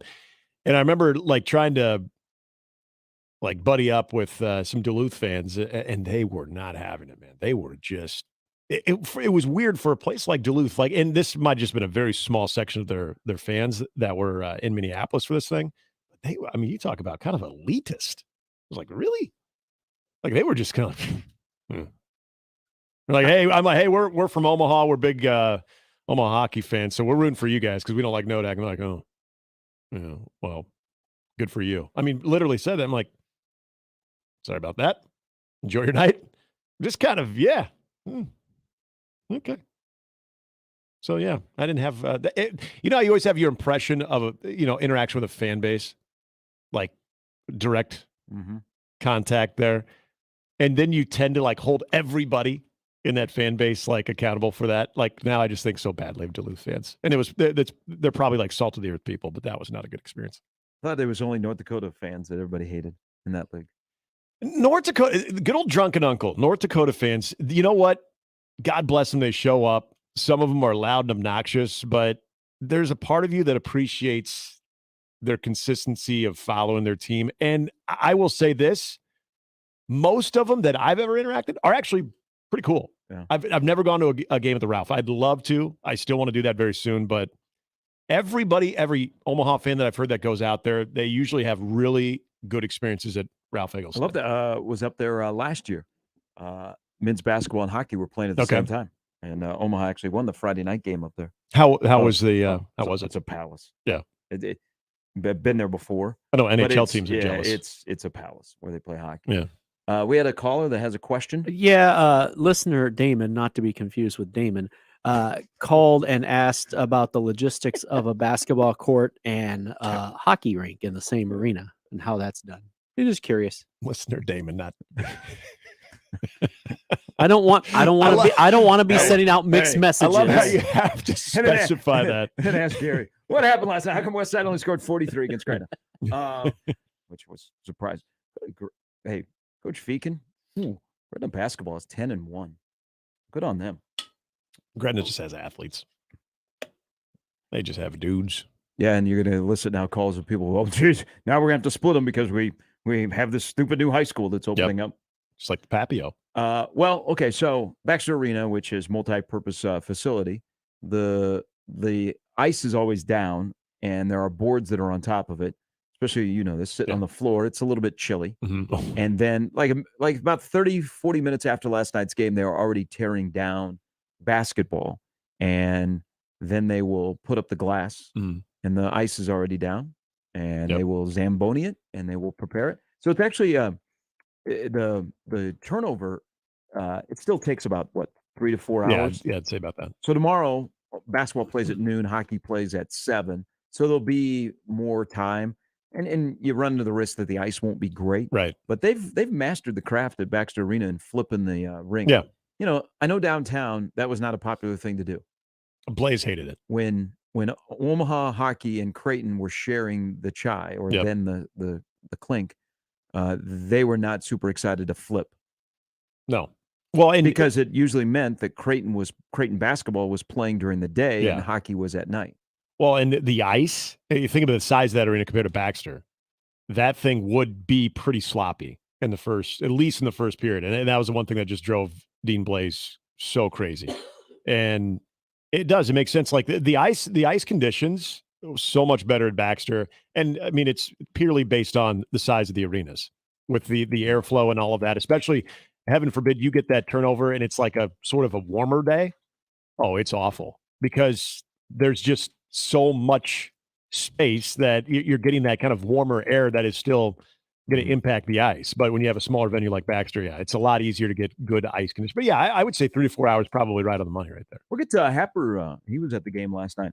He sent me a picture. And I said, "You have a bad seat. You need to move. They'll let you move." Yeah. So I hope he moved. Was he like where was he? Well, the he corner? was not in the corner, but he was like extended past the floor. I'm like, that's a bad seat. You got to move. Yeah. I need to go to one of these games. They're fun. It's on my list. They're fun. Basketball and 12:05 hockey. tomorrow against North Dakota And that's State. perfect for me. That's NDSU. By the way, they had a great turnout. Everybody that was involved. They had over 100 former Omaha football players last night. Nice. At the men's game. That's awesome. Ed Thompson, who Eddie Heisman, who Mr. Cambridge, who was great, the stud. I mean, it was the Thompson. It was Ed Thompson and the Cubics was coming out of Cambridge when I was living in Lincoln. I just remember that covering high school sports in depth when you were doing like state tournament games and all that stuff. Yeah, one of the more underrated Nebraska football. Okay, including the whole state underrated option quarterbacks. He was really good. Really good. He was really good. Was do you know if like Brian Mushik or was Cameron there? I'm not sure. It was during halftime, and they were. You had a game to do. Nate was reading off the names, but Coach Buda was there. They had over 100 former players. It was really cool. That's awesome. It was really, really great cool. to see. All right, 7:29. There was something that was happening with Nebraska football yesterday. Again, I made the comment. Ed Foley's gesture to go to Grand Island and to get to know the Foltz family was enormous yesterday. In the structural part of building a staff, whether it be guys that, they all are aligned with their head coach, and you can tell that they respect and they have a great feel for each other. And they basically all of them have a connection at some way, not only to the head coach, but to each other. Nebraska finally might be starting to look like a football program in the way that they are building their football program in the infrastructure. An intriguing hire yesterday. We're going to get into that. And I'm sure Mike Schaefer, who will join us in an hour, will have a thought on the addition off the field yesterday by Matt Rule. We'll tell you about CJ Cavazos, who was added to Nebraska's off-field staff yesterday. And what that means also, Nebraska has a late arrival in the portal on a visit who played at Georgia. He arrived yesterday. We'll tell you about the potential addition at a position of need. All of that to come. We roll till 10. Don't forget, Ask Us Anything coming up at 9. Your chance to win a gift card from Oscar's Pizza and Grill. Ask Us Anything. Anything goes. Question into Jimmy at 1620thezone.com. And also, we're just giving away things on a Feel Good Football Friday Fiesta. You're going to have a chance to win $100 of my booty here in this hour on 1620 The Zone.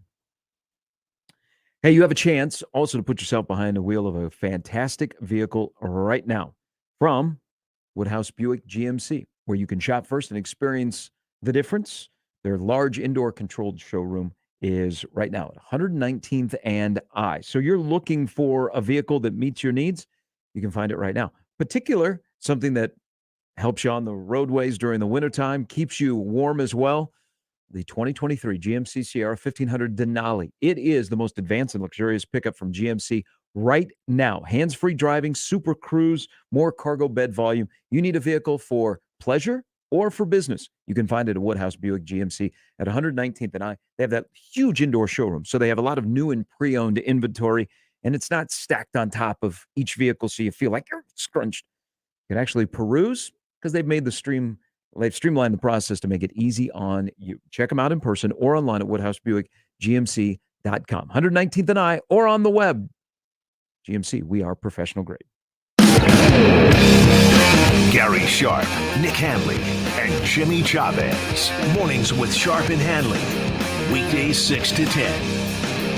On 1620 The Zone and 1620thezone.com.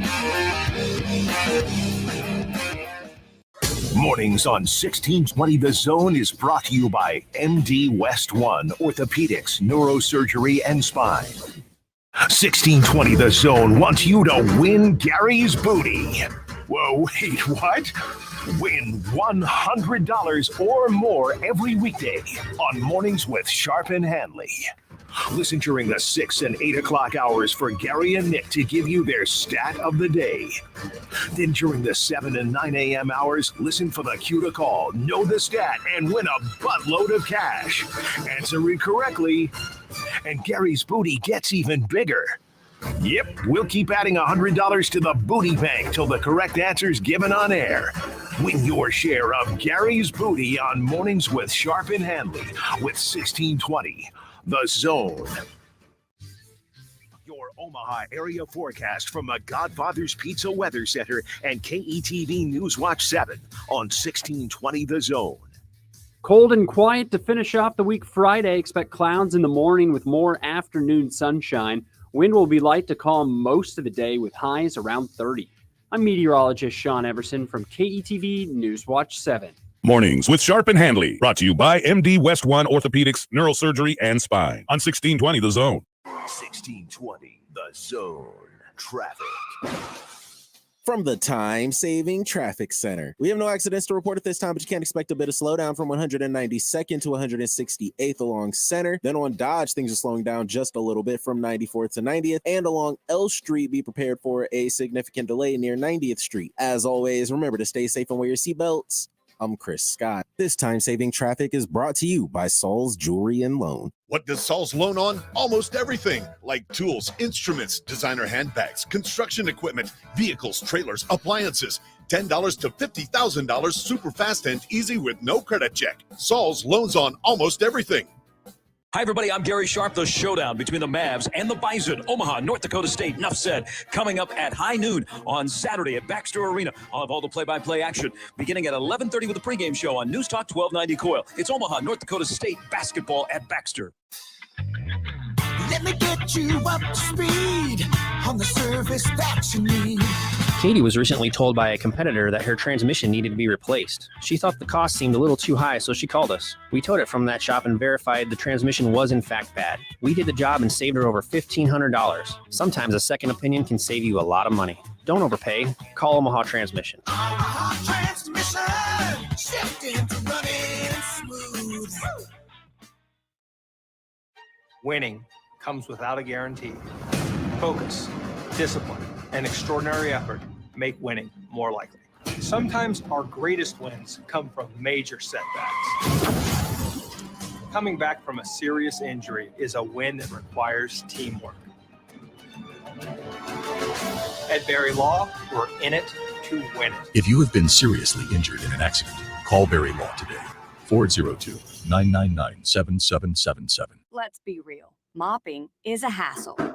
You have to fill the bucket, pushing a wet, heavy mop around, then cleaning the mop when you're done so it doesn't grow bacteria. A hassle on top of a hassle. Try Swiffer Wet Jet. With Swiffer Wet Jet, you start with a fresh pad and cleaning solution every time. And when you're done, you just toss the pad. Swiffer Wet Jet, the faster, easier, cleaner way to clean your floors. I studied Spanish in college and never got fluent, but then I tried Babbel. Want the most effective way to learn another? Just 15 minutes a day. Babbel's bite-sized lessons will have you learning another language in as little as 3 weeks. Babbel gets you speaking quickly about things you actually talk about in the real world. University studies have shown that using Babbel for 15 hours is equivalent to a semester of college Spanish. If you want to learn a new language, there's no better way than Babbel. Go to Babbel.com to try Babbel for free. That's Babbel.com. Give your business a whole host of options with Host Coffee. The most impressive selection of office coffee, water options, healthy food options, and vending technologies. Host Coffee, serving you since '72. Be a part of the Host Coffee team today. If you'd like to work for a trusted and loyal family-owned company that understands the needs of working families, Host Coffee has your opportunity. Apply at hostcoffee.net. 1620 The Zone will be on location Friday, January 27th at the American Cancer Society's Hope Lodge, Nebraska. Stop by and drop off a donation of paper products, gift cards, or cash. Listen to 1620 The Zone and visit cancer.org/pinkout. Make the right call, fans. The Rooferees at John Higgins Weather Guard. Rooferees. Equitable Bank. We take banking personally. EquitableOnline.com. Now back to mornings with Sharp and Handley on 1620 The Zone.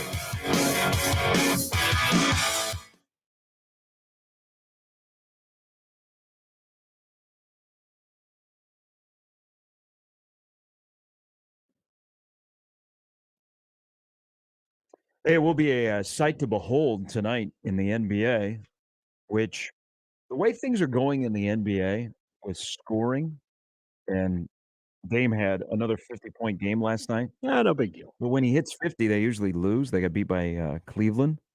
And, you get Donovan Mitchell goes off for 46 the night before. We've seen 71. Yeah. I mean, Giannis has had monster games. Luka has had monster games. Boy, can't wait to watch the last 2-minute report from that game last night between Dallas and the Lakers. That was a blank show with the officiating at the end of regulation and the end of the overtime session. The 2 overtimes, the Dallas ended up winning that game. But scoring is up in the NBA, and you used to say, no one's going to score 100. No one's going to do what Wilt did. I went to many of those games. To when Wilt was playing? Oh, not that one. Wow, Jimmy. No, listen. Speak to us, my man. I thought, yes, in my previous life. No, I thought you're meaning when teams would score 100 because, Yeah, but so scoring's through the roof. Like yesterday, Brian Edwards, we were discussing the total between the Thunder and the Sixers. And the total was pretty high. And I said, that's going north. And Brian was like, yep, that's why I'm jumping on it.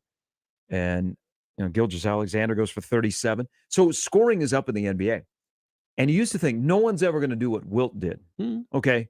Remember when Kobe had his night and we were all like, oh my gosh. David Robinson had one of those nights. Remember that too. Now I don't immediately just throw it to the side that nobody's going to score 100 individually in an NBA game anymore because the talent is so good and scoring is through the roof right now. And the defense is so bad. So it's kind of, it's hearkening back to the days of like the big numbers, like the David Robinsons would score 73. When I fell in love with David Robinson was watching the Spurs play at the Alamo Dome. You'll know this, Jimmy, because tonight, I'm homesick. Golden State and San Antonio are playing in the Alamo Dome. Now, San Antonio is also playing a game in Austin this year in a regular season game, which I don't think sits real well because people in San Antonio, even though there are Nothing that tells you they're going to move from San Antonio. Never say never. Yeah, you're in a smaller market. The Spurs aren't as relevant as they used to, even though they should be tanking for Victor, and I think they are. Hey, are they going to move to Austin? Austin's got the shiny new arena. They Austin have the corporate. Yeah, Austin is a place you don't have to move very far. You just drive up 35. So San Antonio, realizing in the market that they're in, and that town, as you know, Jimmy, loves the Spurs. Okay, The Spurs are our city. Loves the Spurs. But before they built their arena, which I don't like, They put it in a terrible place. Well, I mean, people that went Tonight you can go to a game and actually do stuff after. I did not hear a lot of positive feedback from the Creighton and Nebraska fans that were there for the NCAA tournament when they played at the same time. They didn't like the arena. Nope. It's very tight. Looks like a barn. So, but the Spurs, I fell in love with the Spurs when they were playing in the Alamo Dome. You know, monster venue. The floor was elevated. I love, and you know, and I've seen quite a few football games in the Alamo Dome. I actually really like it. It looks quirky for baseball when they do that 2-game series during spring training. Mm-hmm. It's like watching, you know, when they try and do US Bank Stadium up in Minneapolis for baseball. It just looks kind of odd. Yeah. It looks even odder at the Alamo Dome.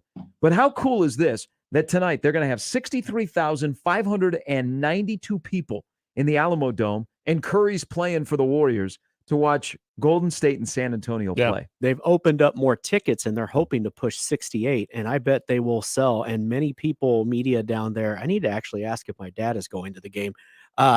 They have said, you better get there early because this is not a bowl game. This is not the Final Four. These are people driving from home. And so the freeways are going to be packed, and it's a huge deal. And it is one of the few times I've been away from home for 20 something years. This is one of the few days I'm actually homesick because I literally grew up going to games in that building. I was there at the first game in '93. I was there when the water cannon went off, and obviously Sean Elliott's Memorial Day Miracle, the finals, like that water cannon went off right over us. And I thought, man, smoke machine, this is cool. And then I realized people were running, and I was like, I think that's water. And so there's a lot of history in that building. And it was different because little backstory is that we had season tickets my entire childhood until I moved away to go to college. And so we started going to games at the Hemisphere, which was another cool venue in a different way. I mean, it was like a old 70s. Yeah, it was a bandbox and it was loud. So then they moved to the Alamo Dome and it was very cavernous and it had a different environment. However, when it would get packed, 35, 36,000 for playoff games, and it was a different crowd back then. A lot of the crowd now is very spoiled because they had the 5 championships. This was when the city was hungry, and so it was much more rabid. And it's already not really a corporate crowd in San Antonio. People are familiar with the city. It's not Austin. It's very blue collar. It's very passionate. It's old school. And so in those days, when you would get the big games and the playoff games, it was a pretty magical place. So when they announced that they were going back this year with the 50th anniversary, and we did look into trying to go down there this weekend, but the timing is not well. And so this is the one game, literally, because they won't be on TV any other time this season that I get to watch. So I'm excited to sit there and watch the Spurs for once, even though they're terrible. Are they wearing the throwback uniforms? No, I think they're going to wear their, throwback-ish to the, I know what you mean. They have the 70s throwbacks that they have this year, but they're going to wear the All-Star 1996 All-Star tribute uniforms because they're also tying it to when they hosted the All-Star game in 96. So the teal uniforms, the court is patterned after that All-Star game. Is it going to be McDermott in action tonight? Is it going to be more of closer? I mean, as much as you can when you get, because when I think of the Alamo Dome, you get the huge space between courts and stands. Like, is it still going to be like just court I and think then it's set up just like they have for the Final Four? Yeah. Okay, cool. Except So the court won't be elevated. And some bad. people that are familiar with when the games were played there, they would section off half the dome with a big blue curtain. They're doing it like the Final Four. There's only 2,200 seats on the floor, though. So it's mostly everybody. It's still way up there. Yeah. And Steph was actually talking yesterday that he likes it more because the court's not elevated. It's down on the floor. So yeah, that's pretty magical evening. 60. Yeah. The Spurs should lose by a lot. So they've sold what is 65? Right now, before bed last night, I saw they have hit close to 65. They've opened up some more tickets and they will sell them because people, they are scared. And I'm one of them too, because I don't trust anyone. The Spurs almost moved in 93. Yeah. And then the thing about the AT&T Center, then SBC Centers, to get that built took some pulling teeth because San Antonio can be a very narrow-minded city as far as being progressive, especially of all the big cities in Texas, San Antonio's the worst. And so they had many arena initiatives fail. So then they win the championship in 1999, and they immediately rushed something on the ballot so that on opening night, when they got their rings, first championship, they had the vote for the new arena. Yeah. And the owner at the time, Peter Holt, was shaking hands and kissing babies for months on end, including that night, to make sure that they did enough to get support. And still, despite all of that, and being told that if they don't get the arena built, there's likely going to be a situation where they either move to New Orleans or Oklahoma City, it only passed 57-43. So it was not a guarantee, despite all that, that they would even get that built. I don't even know how they got the Alamo Dome built in the 80s. So it's a big deal. And it's fans, people think that, especially now, that they don't care because it's a different crowd. But tonight will remind people that people in San Antonio do care because the Spurs are literally all we have down there. That's tough not to have an elevated floor in that big of a venue. I mean, that's why it's for the fans, the viewing sight lines, to have an elevated floor in these domes. What do we have, like 2 elevated floors left in college basketball at Williams Arena? Williams, yeah. And then Vanderbilt? Vanderbilt, yeah. Does Vandy still have that? Vanderbilt is such a strange place to watch a game. Yeah, it's that little corner. It looks like an elevator shaft. Like, it's just so strange. Well, and you also have at Vandy, the teams sit on the ends of the floor. Yeah. Yeah, you can't make a couple of minor tweaks to that. No. The whole building is designed. It just is like you go to a game at the barn, and if you're sitting in the lower bowl, you're kind of looking up at the floor. I don't know as a coach that I would like that. No, I wouldn't. Just, you're sitting. It's just a viewpoint. That, the vantage point that you're looking at. But that's going to be so cool tonight at the Alamo Dome. I got a game here, and this is. I'm glad that Chris in the Equitable Bank inbox brought this up. You want to go to an event, and we were talking about high school basketball earlier, and the crazy game last night between Millard South girls and Bellevue West. You got to go to Mudakis. Okay. I'm all for it. What? Great basketball tournament in Beatrice. In Beatrice. You guys have never heard of Mudakis? No. I haven't, and I'm going to get in trouble at home because my wife's family's not from much further away, so I should know these Nick, things. you've never gone to the Mudakis tournament in Beatrice? No. I was trying to cover the Goldenrod tournament. Mudakis is Not the same like thing. a staple of January in Nebraska. Playing in the auditorium there in Beatrice. Never been. Never knew about it. I think the final is coming up tomorrow. Who's in it? I would imagine like a Tri-County. I mean, No. schools that are from around that area. There were some really interesting conference tournaments that we had to carry when I was in Columbus, and Goldenrod being one of them. Oh gosh, there was I did a number of them in Kansas, so I mean, I Heartland Conference. Now I'm disappointed in Jimmy. You get a pass. You're not from here. This is Thank you. That makes me feel better. The Gary gave me a get out of- amount of like conference tournaments that I never even knew of before I got to Columbus. Like Mudakis is like Nebraska prep. Like that's one of the top things in Nebraska preps is Mudakis. I'm sorry, yeah. Music, declaratory, and athletics is what Mudakis stands for. I didn't know. I asked a long time ago. You are educating me. Yeah. You are but it's like educating cool. me. It's like, it's like small towns in that part of Nebraska. It's like their deal. And they make it a big, big deal. And you get to play in the Beatrice Auditorium. And it's like you winning Mudakis is monster. Learn something I'll new every take you day. guys on Just when a I thought I tour. knew it all. Yeah, let's go. Let's go. Bring your own chili and cinnamon rolls. Pour it on it. No, let's go. I've always been clamoring for that.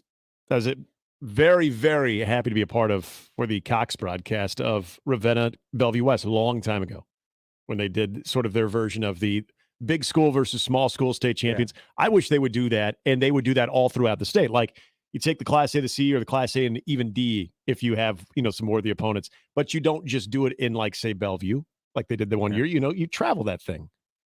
Go to the Beatrice Auditorium for all I care. Well, they've got the tournament next month in Grand Island, which is taking off.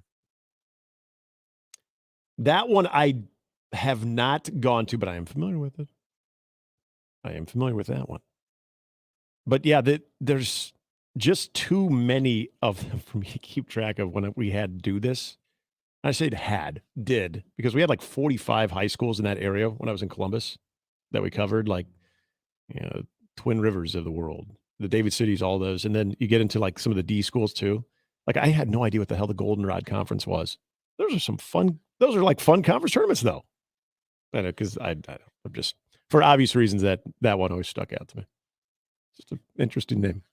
Just you throw the records out whenever any teams meet in the Goldenrod. Oh, the Goldenrod Finals. All bets were off. You want to know what that trophy looked like? No, I'm just kidding. I have an idea. A bronze sun? I thought it was a joke when somebody like, oh yeah, we got the Goldenrod tournament. The what? So it actually is like a golden rod? No, it's not. It's too bad. I was hoping it would be. Why? That's you're overthinking things. If your conference is named the Golden Rod, it should be golden rod. It should be. Yeah, it should be one big golden rod. What the trophy is? As far as I know, it's not. What is the trophy? Just a trophy. Says you won a tournament. Plaque? Yeah, nothing unique. Has the year in the right corner and the one and like every baby. You are trophy. a winner of a tournament in the year of fill in the blank. Here's your ribbon. That's disappointing. I thought so too. I'd find a way out of the Goldenrod Conference. It's an exit right there. It's overthinking things. You're the Goldenrod Conference. One big fat goldenrod. Yeah, I know. Yeah. Hey, we're not disagreeing on this. It's like a golden fishing pole. Yeah. And it's a traveling trophy. I thought someone was playing a joke on me when they told me about this conference and that we were going to cover it. This is how you guys done things? Okay, fine. I'll go. And I realized that this is a real conference. Next year, we'll go to the Mudakis tournament.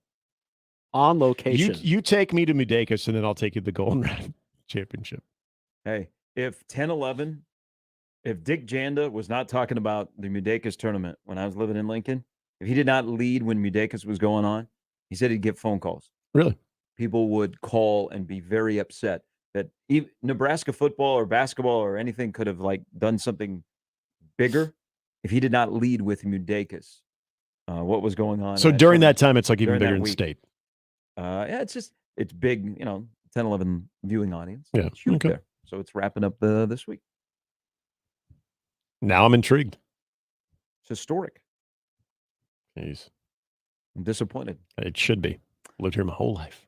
53 past the hour. Mike Schaefer's coming up in the next hour. We'll get his thoughts on a busy week of adjusting Nebraska's roster. And were you encouraged when E.J. Barthel yesterday, when he was talking to us scribes, mentioned A.J. Allen? He mentioned A.J. Allen and Anthony Grant together and his running back room, which he has a belief in his running back room and a belief in the guy that he is working for. We'll dive into all that. We roll till 10. Also, you still your chance to win $100 of my booty in this hour. 1620 The Zone. Hey, football fans, you can call your own plays during the NFL playoffs. FanDuel, America's #1 sportsbook, because when you bet NFL same-game parlays now through January 16th, all customers are going to get up to $100 back in free bets, regardless, win or lose. All you have to do is place a bet of $20 or more on an NFL same-game parlay or same-game parlay plus bets during the wild card round, which begins tomorrow afternoon. Because the more you bet, the more you'll get back in free bets. NFL same-game parlays are the perfect way to combine your bets for a chance at a larger payday. With FanDuel, all of your favorite bets, the money line and point spreads to player props. Plus, you can even combine your bets for a chance at a bigger payout with same-game parlay, including some of the quarterback issues with the Ravens. Huntley now getting the start. Thompson for the Dolphins. Look at those numbers, too. And it's all on an app that's safe, secure, and super easy to use. So football fans, do not miss out. Place your first $5 bet to get $150 in free bets. Win or lose with promo code ZONE. That is promo code ZONE. Make every moment more with FanDuel, official sportsbook partner of the NFL. 21 plus and present in Iowa. First online and real money wager. Only $10 first deposit required. Bonus issued as non-withdrawable free bets that expires in 14 days. Restrictions apply. See terms at sportsbook.fanduel.com. Gambling problem? Call 1-800-BETS-OFF. Mornings with Sharp and Handley returns in minutes. on 1620 The Zone. It's time to win Gary's Booty. Be caller 4 right now at 402-951-1620. That's caller 4 at 402-951-1620. Mornings with Sharp and Handley on 1620 The Zone. The Super Wildcard round of the NFL playoffs continues with a special Sunday triple header. Hi, this is Scott Graham. Join me and the rest of our Westwood One crew for all the action. First, the Dolphins and Bills meet in Buffalo. Then it's the New York Giants and Minnesota Vikings. And the night finishes with the Ravens and the Bengals. Coverage begins at 12:30 p.m. Eastern. From the Wildcard round all the way to Super Bowl 57 in Arizona, the NFL playoffs are right here. If it's the NFL, it's on 1620 The Zone. If taking care of your parents' final affairs has taught you anything, it's that you don't want your kids to have to do it for you. Write this number down, 402-397-5880. That's the number to the law office of Christian R. Blanc. Chris Blanc can walk you through the creation of your own estate plans that include power of medical attorney, living will, joint living trust, and more. Your initial consultation is always free. Call the law office of Christian R. Blanc at 402-397-5880. Listen to the Woodhouse Auto Family Blue Jay shoot-around and overtime shows. The Creighton men's basketball pregame and postgame shows on 1620 The Zone. The Woodhouse Auto Family Blue Jay shoot-around and overtime shows are also presented by Burton AC Heating, Plumbing, and More, by Barry Law, by Union Bank and Trust, and by DJ's Dugout. Before and after each Creighton game, exclusively on your home for the Creighton Blue Jays. 1620 The Zone, 1620 The Zone mobile app, and 1620thezone.com.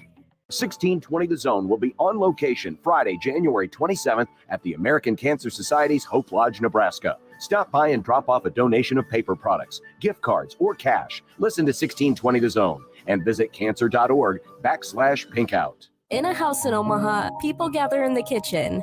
They don't talk about school and work. They talk about doctors and surgeries. They're the families of Ronald McDonald House Charities in Omaha. And the kitchen is where they come together to share the struggles their children are facing. For these families, it's the little things like a home-cooked meal, even while far from home, that make the biggest difference. Volunteer to prepare a meal by visiting rmhcomaha.org.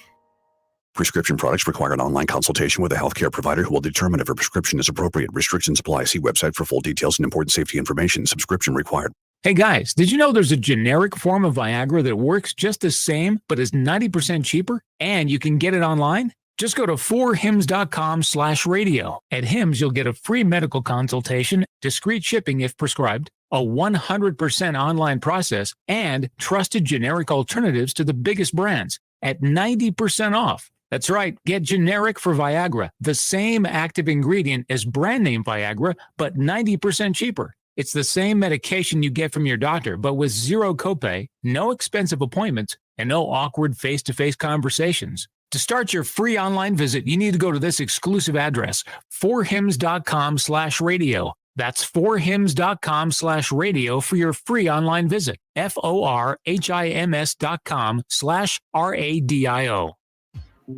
It's the lowest month-to-month rate of the year with no contract and no enrollment fees at Genesis Health Clubs. It won't get any lower than this, and enrollment fees are waived to celebrate 2023. Hurry, just one day left.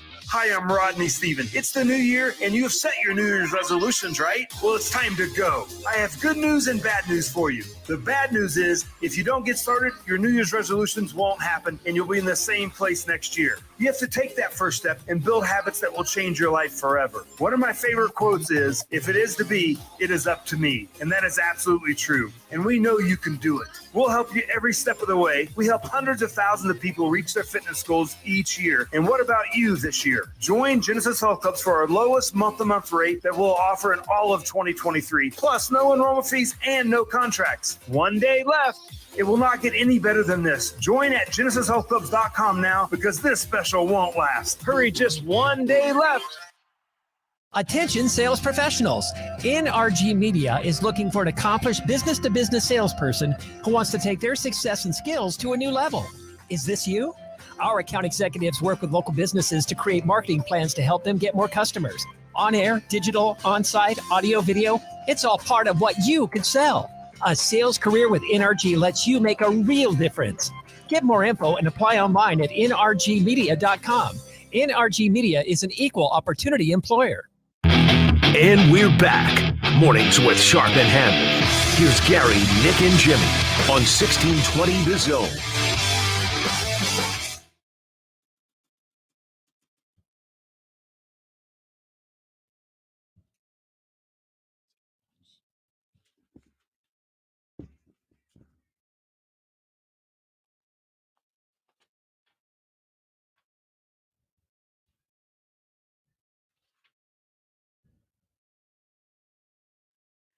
All right, as you roll till 10, we will get into the weekend and playoffs.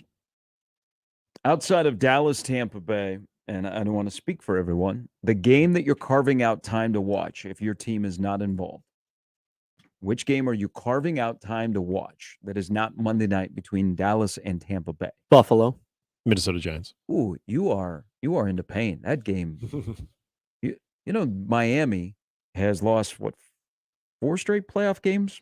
I know. And each have been by at least 17 points, and they have no Tua. They have a shot putter that's playing quarterback. Yeah. It's at noon. I like the Buffalo You Bills. want to watch that game? Yeah, maybe it'll snow this time. Do you stick like needles in your eye Depends. for fun at home? It depends.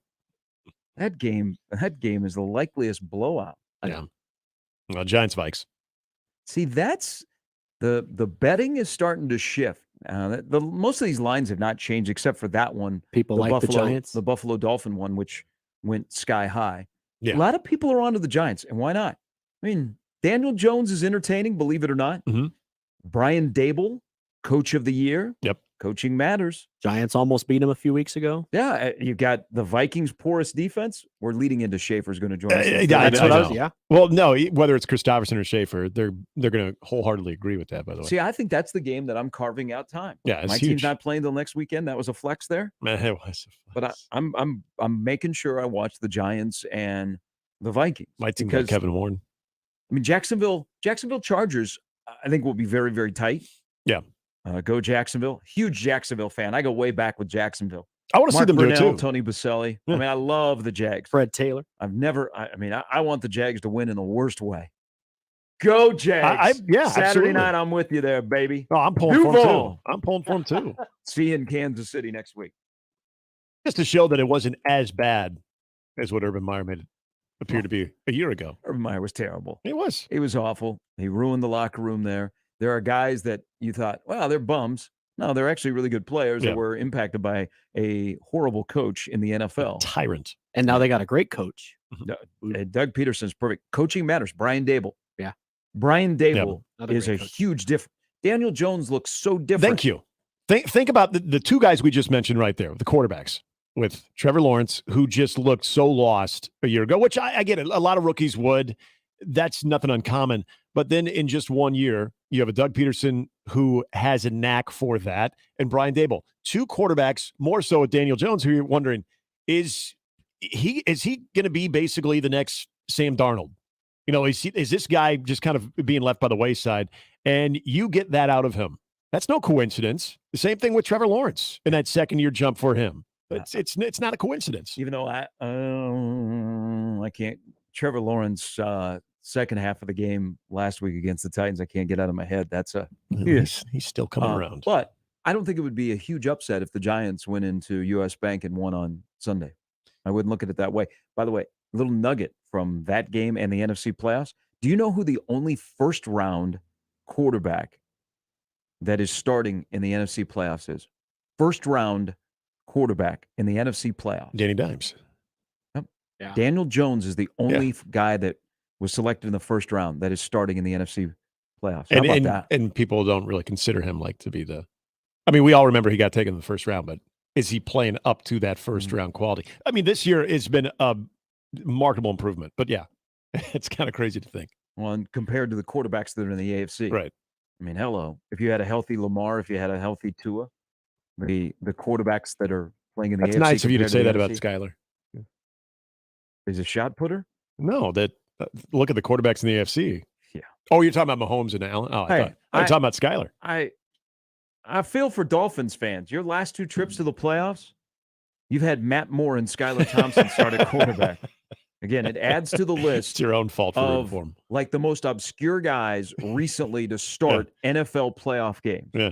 Whether it be Connor Cook, Brock Osweiler, Tim Tebow, Joe Webb starting, Tavarius Jackson, rest in peace, starting. I mean, Skylar Thompson will put his name on that list. Did as well. Todd Collins ever get a playoff start? Todd Collins? The Maytag repairman. Yeah. Journeyman backup would fill in when someone got concussed. Todd Collins. Did he ever get a playoff start? I don't think he did. I mean, even during the COVID year in the playoffs, when the then were they still the Redskins when the Redskins and the Buccaneers played? I think so. And They were, Heineke started. Yep. And you're like, who the this hell's guy? it? And then you're like, hey, Now he's fun. That might be the best quarterback on their roster. Yeah. But then Sam Howell performs against the Cowboys. Sometimes it franchise works out. quarterback in Washington. Second coming to Mark Rippon. So Skylar, you got a shot. Sometimes it works out. Sometimes legends are made. When we come back, Nebraska football keeps adding to their support staff. And they made a very interesting hire yesterday for their director of football operations. What does it mean at the end of the day? We'll get into that as we roll till 10. Mike Schaefer coming up at the bottom of the hour on Mornings with Sharp and Handley on 1620 The Zone. Mornings with Sharp and Handley on 1620 The Zone and 1620thezone.com. Live from the Host Coffee Studio, this is 1620 The Zone. 1620 The Zone. Traffic. From the Time-Saving Traffic Center. We have no accidents to report at this time, but you can expect a bit of slowdown from 192nd to 168th along Center. Then on Dodge, things are slowing down just a little bit from 94th to 90th. And along L Street, be prepared for a significant delay near 90th Street. As always, remember to stay safe and wear your seatbelts. I'm Chris Scott. This Time-Saving Traffic was brought to you by Fernando's. Come on, when was the last time you had your Fernando's fix? It doesn't get any better than lunch, dinner, carry-out, even catering from Fernando's. Get your Fernando's fix. 114th and Dodge, 75th and Pacific, and FernandosOmaha.com. Email any of our shows anytime into the Equitable Bank inbox. At Equitable, we take banking personally. For me, John at 1620thezone.com. The Equitable Bank inbox from 1620 The Zone. Omaha Hockey is back in action when they welcome Minnesota Duluth to Baxter Arena tonight. Pregame is at 7 p.m. Puck drops at 7:36. It's UNO versus Minnesota Duluth tonight on your home for Maverick Hockey. News Talk 1290 Coil. Nothing fights the winter blues like a delicious and satisfying meal. Luckily, Omaha Steaks makes it easy to stock up and fill your freezer with flavor. Save on perfectly portioned favorites, easy meals, and so much more with Omaha Steaks Freezer Filler Sale. Go to omahasteaks.com and use promo code SIZZLE at checkout and get $30 off your order. That's $30 off an endless variety of gourmet choices. Visit omahasteaks.com, use promo code SIZZLE at checkout to get that extra $30 off your order. Minimum order may be required. Don't miss this week's Zone Deal. This week's half-off deal is Cops. Receive two $25 gift vouchers for just $25. Cops makes delicious pizza, fresh salads, and tasty charred wings. For the basic menu, click copspizza.com. And for the extended menu, visit them at Shadow Lake Town Center, 180th and Center, and the newly reopened 72nd and Jones locations. Zone Deals go fast. 9 a.m. Friday, 1620thezone.com. In a house in Omaha, people gather in the kitchen. They don't talk about school and work. They talk about doctors and surgeries. They're the families of Ronald McDonald House Charities in Omaha. And the kitchen is where they come together to share the struggles their children are facing. For these families, it's the little things like a home-cooked meal, even while far from home, that make the biggest difference. Volunteer to prepare a meal by visiting rmhcomaha.org. Shop Woodhouse Place Hyundai and Nissan, 144th and Giles. KOZN, Bellevue, Omaha, Council Bluffs. Now back to Mornings with Sharp and Handley on 1620 The Zone.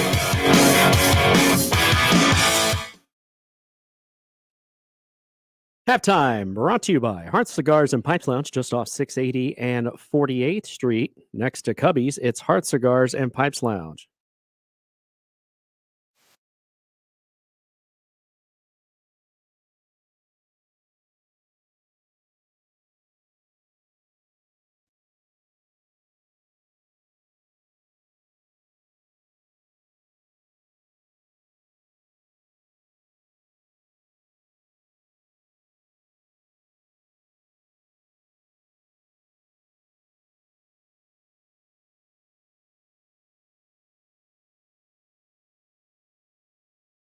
I was just seeing if these guys had come back together and had been out on the road. Rat?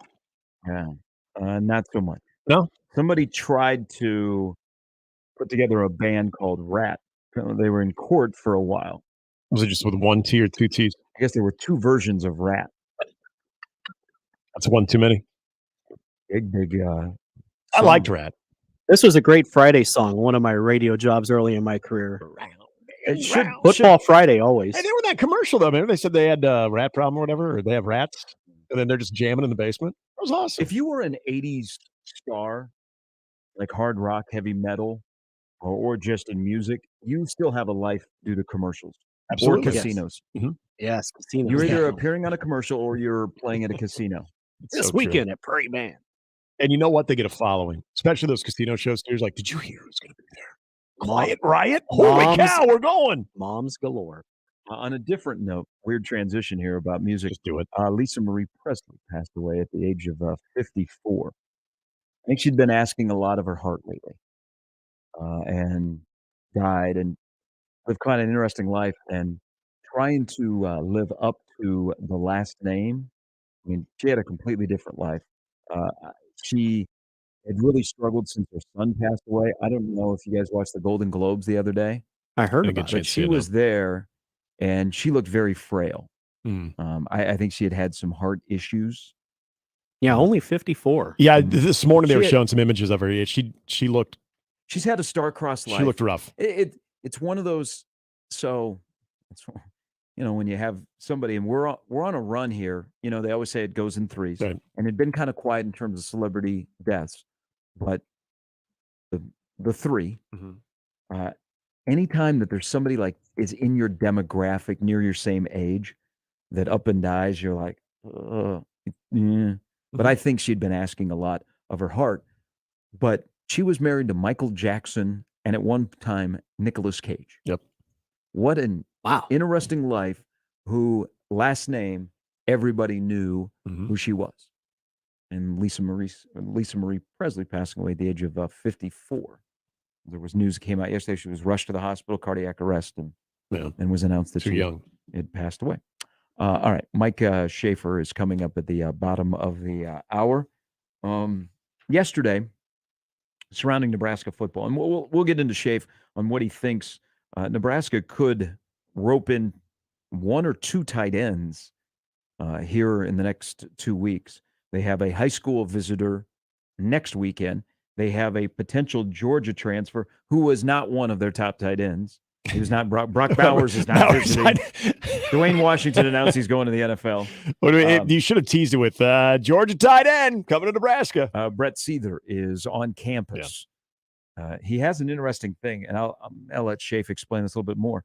But it appeared that he was going to Georgia Tech, and all of a sudden he is physically in Lincoln last night. He has to be enrolled at Georgia Tech by 4:00 this afternoon if he's going to go to Georgia Tech. But he's in Lincoln now, so we'll get into that with Schaefer. But as they work on the roster, what has been one of the biggest things recently of Nebraska football in their infrastructure when you look at other programs, whether they be in the Big Ten or nationally? Hey, how you guys don't have any analysts? Right. You have all these resources. How come you don't have people that are helping you? Mm-hmm. And as I've watched this staff put together by Matt Rule, and again, they all are aligned with the head man. They talk the same language. They have a connection. They have a great respect. I mean, when Evan Cooper essentially said yesterday that he was the number one choice of Matt Rule, I mean, Evan Cooper's a rising star. Yep. I mean, buy stock in Evan Cooper, whether he's recruiting you or he's coaching you, because I think he is headed. He's headed to big places. But as they construct the staff, whether guys that are going to be in headsets or guys that are going to be in your support staff, the biggest thing has been the infrastructure. Is you're Nebraska. How come you don't use your resources to build your infrastructure? Well, let's be honest. How many times lately has Nebraska hired a head football coach that comes from an organization where they know how to build their infrastructure, whether it be in the NFL or what you were starting to do at Baylor? And Matt Rule has that. I also think he has free reign and resources to hire guys that he's familiar with, that he believes that can help him at the end of the day win, No be doubt. a benefit. And I'm very intrigued by who he hired yesterday. CJ Cavazos, who has a connection with the XFL. He was in their talent acquisition department. He has been in recruiting for a long time, and his title is Director of Football Operations. If you go on Huskers.com, Nebraska's support staff is starting to grow. Yeah. There's a lot of new names that are on that support staff. And I was away last week when news came out that Kenny Wilhite was not going to be retained. Love Kenny. Kenny is a number one guy. But I see what's the difference here is they are looking at the approach by Nebraska, and this is just me reading into it. And if you have a different vibe on it, Nick, or anybody else, I'm willing to discuss this because from afar, looking at Nebraska's internal workings of recruiting, they know how important it is to stay in state. So they're gonna start in and work out. Yep. But they have gone all in on going with the national brand of recruiting. When you add somebody like this, who's got national connections, and it appears, and I'm going through his resume, and people got to talk to this guy because he's fascinating. He got some stories from his nearly 30 years in the game of recruiting and working with coaches and families and athletes. Is adding him gives you a national perspective, strong Texas and Florida again. Doesn't it give you the sense that Nebraska under Matt Rule and some of the qualities of guys that he has hired, like an Evan Cooper, they are looking at, let's turn this program into a recruiting juggernaut. Let's get as much on the recruiting side as we can, and let's swing for the fences, but let's don't leave any stone unturned. Good on them, because we haven't really seen that around here. We haven't seen a head coach who has as many connections as Matt Rule has developed in his football background and that he's willing to use. And this hire yesterday, I think, put this up there as this is going to be one of the more important hires to start off a new staff because of his national connections, his football connections, and it looks like Nebraska is trying to build a recruiting empire behind the scenes. I can see that. I totally agree with what you said on the leaving no stone unturned. Where I'm curious to see what the identity sort of turns out to be from the recruiting front is all of the resources when it comes to talent evaluation of being able to recruit the right guys that are going to fall into, going back to the D word, the development reputation that Matt Rule and this coaching staff is going to have.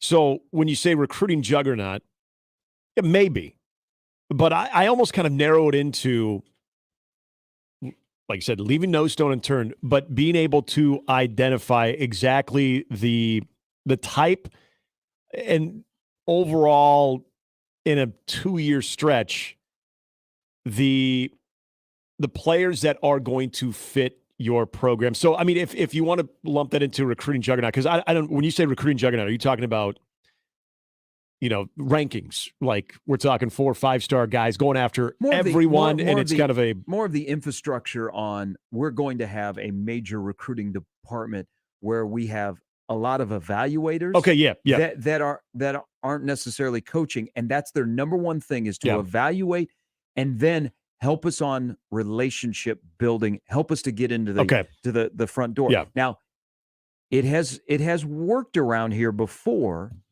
I mean, it's a little bit of, Callahan took an interesting approach to recruiting, and they went all in on recruiting. Yes. The on-field results might not have shown it, but you cannot argue with Callahan and his ability to accumulate talent at Nebraska. And so I kind of see a little bit of this in some of the hires is that's what they want. Nebraska can recruit.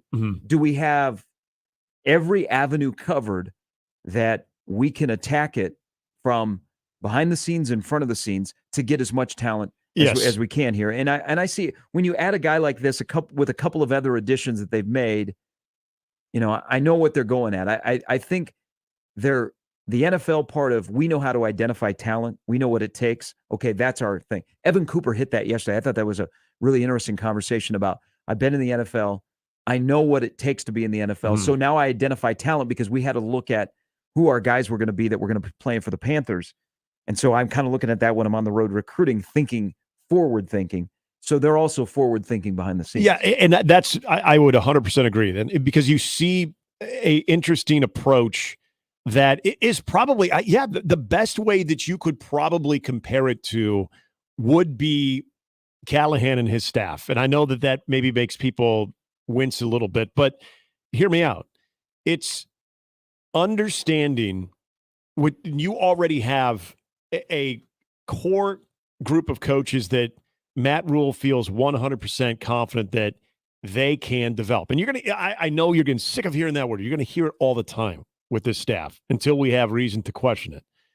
So it's identifying those types of guys that are going to be for the system, the plan that they continue to talk about, that plan, whether it's what they want to do offensively, defensively, the culture, everything that comes with building that foundation under Matt Rule.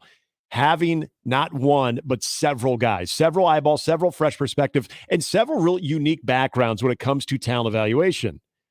You get all those guys in a room and then go back to a word that Cooper and Berthel was saying yesterday, and that was alignment. Everybody being aligned on what that vision is, what type of player and what they can do with that player. When you do see the type of bodies that project, especially in key areas to the NFL, you're evaluating that, you're going after that, you're making a strong push for that, but also guys that are going to fit into the Big Ten as you know it, the competition that you're going to have not only now, but also in future years, how that is going to impact each side of the football. When you just have maybe one or two guys that's their only job is to do that, compared to, say, 4 or 5 guys that we've seen a lot more competitive programs have, you're putting yourself in a position from a talent evaluation standpoint that it makes you, I think, not only recruit more effectively, but it identifies the guys that are for you, your particular situation compared to others of, I'm not trying to say, because I know even programs that are not as maybe competitive as your Ohio States, I think they all attempt this to some degree. But sometimes we get all wrapped up in, okay, where is the player ranking, position ranking? What's the stars? Those different things where you've got so many different guys that are looking at, being able to kind of see the forest of the tree, so to speak, on the evaluation part of it. And when you have a collection of those guys, and again, I can't emphasize it enough, with the different track records, backgrounds. I mean, this one being the latest of a little XFL talent acquisition there, right there. Like, those are all very unique perspectives that I think it works as long as everybody's on the same page. And it sounds like Matt Rule kind of branches that all down, kind of doles that all down to everybody. I'm excited. I don't want to sit here and try to tell people it's going to work, but it's very fascinating to see how it's coming together. And I'm really interested to see how that does in the next 2 years come together. Well, they just don't want to miss anybody. Right. They made a couple of comments to coaches, whether it be in state or out of state, of either players that they've had or, players that Nebraska really has not gotten in on. They were very surprised, and they made a vow. Hey, in state, there's a couple of players that they know got away, especially a quarterback at Gretna. Right. I was just going to ask. That Nebraska knows that. I mean, this staff is well aware, and they vowed not to let that happen, not let that fall through the cracks of evaluation. They just let one person evaluate, right, and then that changed everybody's opinion. So it kind of goes, it follows a plan. Like yesterday, adding a guy like this makes sense. Okay, their infrastructure hires are starting to make sense. Like, you can see connections and why you would hire a person like that. And I think that's their biggest fear, is they know that if they get things rolling, they can be really, really successful recruiting the kind of player that needs to get them where they're going. Right. But they don't want to miss players, whether they be outside their back door or somewhere else. They don't want to miss them. And I think that's what they're trying to cover as they initially build this staff and then start working on their class of 24. So that's, and Shafe will join us here in a little bit, and I'm curious to see what he thinks his role will be. But CJ Cavazos, as director of football operations, in his background, makes a lot of sense. And finally, they're taking care of the infrastructure. Yeah. Okay, they're comfortable enough with, we have resources, we have free reign. Let's build this and not be caught where we're complaining that Wisconsin has 30 analysts and we decided only we could have 3 because we just didn't want to do it. If you can do it and you're comfortable, do it. And it appears that Rule is that guy. That he doesn't need to be the smartest guy in the room. Right. And he wants people that he'll be able to hold accountable, that'll hold him accountable, and are going to help at the end of the day make his football program better. I mean, why wouldn't you? You're at a place that Nebraska has untapped resources that really have never been used, and you have more resources than you've ever had for the person that's in that position. I think there's a huge part of Matt Rule's several conversations with Trev in the hiring process. I think Trev was probably always open. You want to hear each coach's plan. Okay, how are you going to get us to where we need to be? And those answers maybe are somewhat similar, but probably unique with whoever the candidate was. And I think I feel very confident that this was a big part of Matt Rule's pitch on how he could make Nebraska a little bit different or get out of sort of the old ways of, okay, all you ever hear. When we discuss the Nebraska coaching job and how it is still a very good job because of what? Resources. There's, passionate fan base and all that's kind of, in my opinion, sort of the outside noise. It can make something appealing, but if you're a coach, you want to know exactly what you have when it comes to resources. What type of money can you spend? What type of facilities do you have? And what can you use to your advantage? And when you think of underutilizing those resources, that to me, I think was a huge part of it. And I think that probably intrigued Trev because whether it's names, but I think more importantly, I'm going to assemble a lot of analysts that come from different perspectives in talent evaluation, but are ultimately going to be after the same thing that we are looking for. And I think you hit both of them. And that is making sure, regardless of the immediate fit, the 500-mile radius, but then being able to identify the guys that are going to be difference makers for this program in the Big Ten. Guys that we will be able to talk about come combine season. Guys that we will be able to talk about like, oh yeah, 2-3 years in the program and look where he's going now, look where he projects at the next level. And being able to have as many bodies to evaluate that and to ultimately deliver and get those guys here, to me, had to be so appealing to Trev. And I guarantee it was a huge part of Matt Rule's pitch. But again, this is a Matt Rule. I think Trev is kind of like, you're an adult. You've done it before. Right. Here you go. Just don't overspend our money because we don't want to bounce checks. Right. But you have free reign to build your football program with your headset guys and your other guys as you see fit. And Trev will trust that as long as he believes in what you're doing. So you had to sell that to him. And then I think that's where Trev's like, all right, go get him. Yeah, I think you don't make a hire like that, then stand over him and go, that guy's 23. I don't think it's going to work out. And his picture looks like he's about 16. How are we going to sell that? How are we going to sell that, Coach? All right, Mike Schaefer coming up here in a little bit. Matt Verzal as well. Plus, Nick will have a stat for you in this hour. 1620 The Zone. Gary Sharp, Nick Handley, and Jimmy Chavez. Mornings with Sharp and Handley. Weekdays 6 to 10. On 1620 The Zone and 1620thezone.com. Mornings on 1620 The Zone is brought to you by MD West 1 Orthopedics, Neurosurgery, and Spine. 1620 The Zone wants you to win Gary's booty. Whoa, wait, what? Win $100 or more every weekday on Mornings with Sharp and Handley. Listen during the 6 and 8 o'clock hours for Gary and Nick to give you their stat of the day. Then during the 7 and 9 a.m. hours, listen for the cue to call, know the stat, and win a buttload of cash. Answer it correctly, and Gary's booty gets even bigger. Yep, we'll keep adding $100 to the booty bank till the correct answer's given on air. Win your share of Gary's booty on Mornings with Sharp and Handley with 1620 The Zone. Your Omaha area forecast from the Godfather's Pizza Weather Center and KETV Newswatch 7 on 1620 The Zone. Cold and quiet to finish off the week Friday. Expect clouds in the morning with more afternoon sunshine.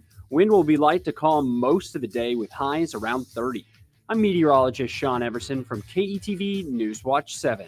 Mornings with Sharp and Handley. Brought to you by MD West One Orthopedics, Neurosurgery, and Spine. On 1620 The Zone. 1620 The Zone. Traffic. From the time-saving traffic center, we're still getting reports of that accident northbound along the JFK at F Street, and that's going to be backed up all the way to Childs Road West, and you can expect delays of up to 5 minutes in that area. On Dodge, be prepared for just a little bit of slowdown from 80th to 72nd, and on L Street, be prepared for a significant delay from 96th to 83rd. As always, remember to stay safe and wear your seatbelts. I'm Chris Scott. This time-saving traffic was brought to you by the Nebraska Lottery. The Nebraska Lottery has raised over $908 million, which has helped to provide more than 117,000 college scholarships, save wildlife habitats across the state, and fund new facilities at the Nebraska State Fair. The Nebraska Lottery, helping to build a better Nebraska. Creighton Sports Update. Creighton men's basketball is back at CHI Health Center tomorrow as they host the Providence Friars. Tip-off is set for 1 p.m. Limited tickets are still available online at gocreighton.com/tickets. That's Creighton versus Providence tomorrow at 1 p.m. And that's your Creighton Sports Update. 1620 The Zone proudly supports Creighton Athletics. If the COVID pandemic should have taught us anything, it's that the worst estate planning anyone can do is do nothing. Write this number down, 402-397-5880. That's the number to the law office of Christian R. Blanc. Chris Blanc can walk you through the creation of your own estate plans that include power of medical attorney, living will, joint living trust, and more. Your initial consultation is always free. Call the law office of Christian R. Blanc at 402-397-5880. You can find pizza anywhere.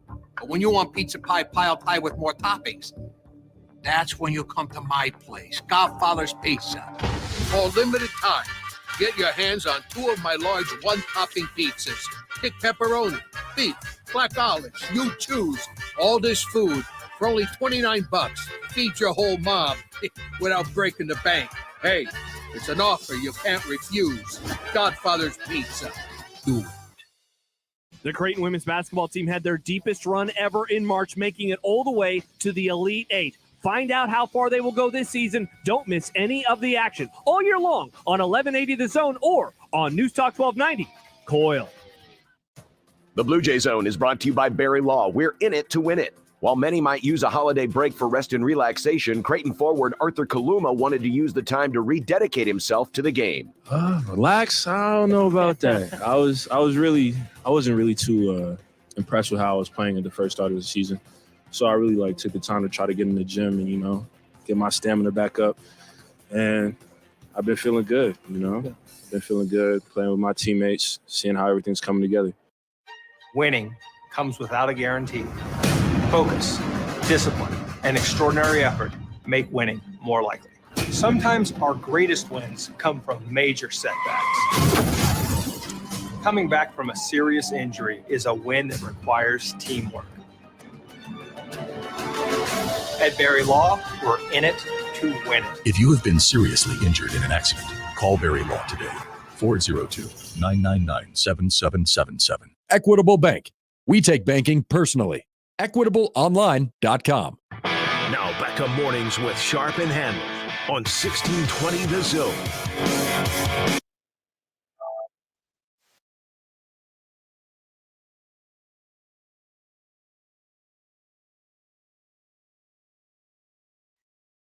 Hey, because our next guest, his football team is in the playoffs on Sunday, we should have let him blow the horn as his entrance to the program. Diehard Viking fan, Mike Schaefer from Husker 24/7 joins us. Good morning. How are we feeling a couple of days away from the Vikings and the Giants? Pretty good. Everybody in the media thinks the Vikings are going to lose. It's hilarious. Not me. To hear people discuss this. Sorry, national media, the NFL people. Gotcha. Kirk Cousins is absolutely terrible. There's no way that he could have a good game against the Giants. I mean, he threw for 300 yards and 3 touchdowns on 30 8 passes or whatever it was Christmas Eve. But they needed a 61-yard field goal to win after blowing an 8-point lead the final 2 minutes of the game. And so that's why they're frauds and they're not going to win. And Robin Washington's Giants are moving on. And, I've heard everything from Daniel Jones is actually better than Kirk Cousins, to the Giants are a better team, to Brian Daboll's a better coach. I don't even know why Minnesota's even showing up on Sunday. Like, this is like the most disrespected 13-win team of all time. It's like they somehow didn't win 13 games. They only lost the 4 games that everybody knows they lost. Hmm. I'm like literally annoyed by this. And normally I find humor in it. Oh, Shave's got the chip on the shoulder. I'm ready to go. Let's go. So, line me up. I'll get my ass taken care of there. So knocked out on the first play, and then I don't have to watch the rest of the game. So you and Christopherson are completely different. Now, maybe the conversation has been different this week, but he fits the bill of the very, very pessimistic Vikings fan of always waiting for the other shoe to drop, where typically, Mike, I always knew you that way. This sort of anger, confidence, we're going to stick it to him. I like this side of Viking fan, Shave. Yeah, I don't know. I think Brian has, he's got a few more years of Vikings disappointment than I do. And I don't know that he has, bought in on this team the way that I kind of have. I just feel like they have the weapons to be pretty dangerous, and Justin Jefferson's really tough to stop. I don't know that the Giants can do it, but we'll have this conversation next week, and they'll have lost 41-0 like that NFC Championship game. There it is. A few years ago, and I'll have all my pep taken out of me, and we'll just move on to baseball. Oh, if Kirk Cousins has a performance like Dante Culpepper that day, we'll have lots of discussions.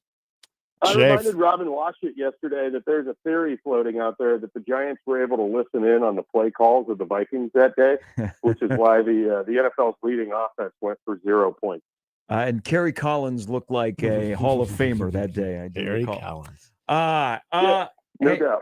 Hey, so this is one thing in your industry with this new staff, and it happens with new staffs, is you got to have your head on a swivel. Whether they be recruiting high school kids, portal kids, roster being churned over.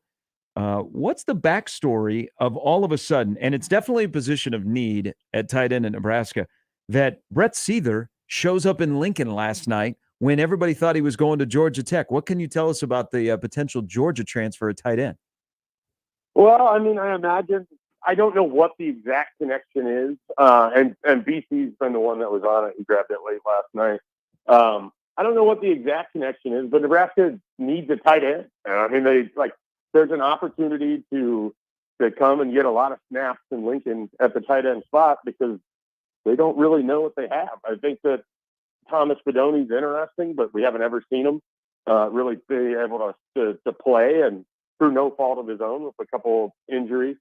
Nate Borkircher was solid at times last year, but there's just kind of a need in that spot. And so, these guys, when they go into the portal, they've already kind of shopped themselves around beforehand. So it's at least the ones that know what they're doing anyways. And so I wouldn't be surprised if Nebraska had gotten wind that this was a kid that was looking to go in, and, there was some back channeling going on there. I mean, that's just the nature of what it is. I'm not trying to insinuate that that's what happens all the time, but it does happen more than people probably are willing to admit.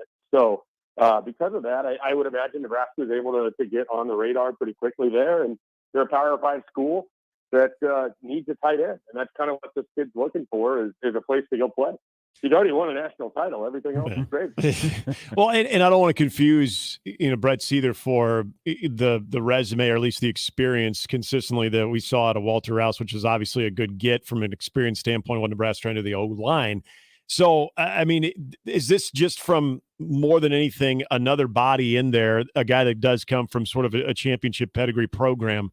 When you kind of look at the upside of getting a Brett Seether other than experience, what do we really know about him and how he could maybe impact Nebraska if he does ultimately choose the Huskers? I think we just know that he's coming from a good program. He's looking for an opportunity to kind of make a name, for himself. And so I think I don't want to make this too big, right? Because it's not like they're going to go get a guy that's going to go win the Mackey Award next year. And it's also the other thing to remember, and Marcus Satterfield used tight ends quite a bit this past year at South Carolina, but Matt Rule at Baylor, I mean, their tight end didn't have 100 yards in 2018 or 2019. I mean, they're largely products of just trying to get extra blockers on the field. And so I don't know that you're going to necessarily look at this and think that this is a guy that's going to, change everything that you do in terms of playmaking down the field. I mean, he's got 4 catches in his career for 54 yards. I mean, this is kind of Stephon Wynn, but at tight end, if that makes sense. Yep. So it's an opportunity for Nebraska to address a need. It's a player coming from a very notable school that really hasn't had the chance to kind of put his name forth as to what he can do. And he's looking for that opportunity, and Lincoln might be where he finds it. Hey, you bring up Wynn, and that's a good comp in terms of like impact. And I'm thinking Wynn didn't show up until, spring, after spring.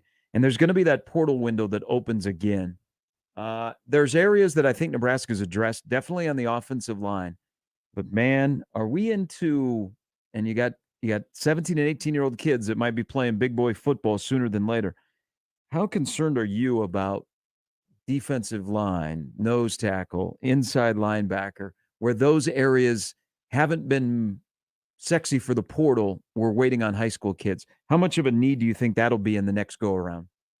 I think it's going to be a lot of Tony White kind of figuring out what they have and then trying to scheme up what he wants that defense to look like based on what's available. And I think the door is open. If the right inside linebacker walks through it, Nebraska's certainly going to be interested. If the right defensive lineman walks through it, Nebraska's certainly going to be interested.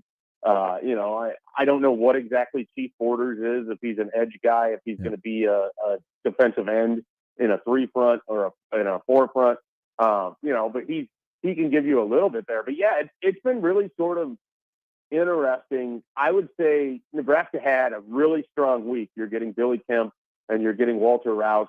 They've obviously added Ben Scott and they added Jeff Sims. And, those 4 are probably your 4 most notable pickups so far. And incidentally, they're the 4 guys that have sort of started. I mean, Corey Collier and Chief Borders are guys that are coming from the Florida Gators that are looking for opportunities.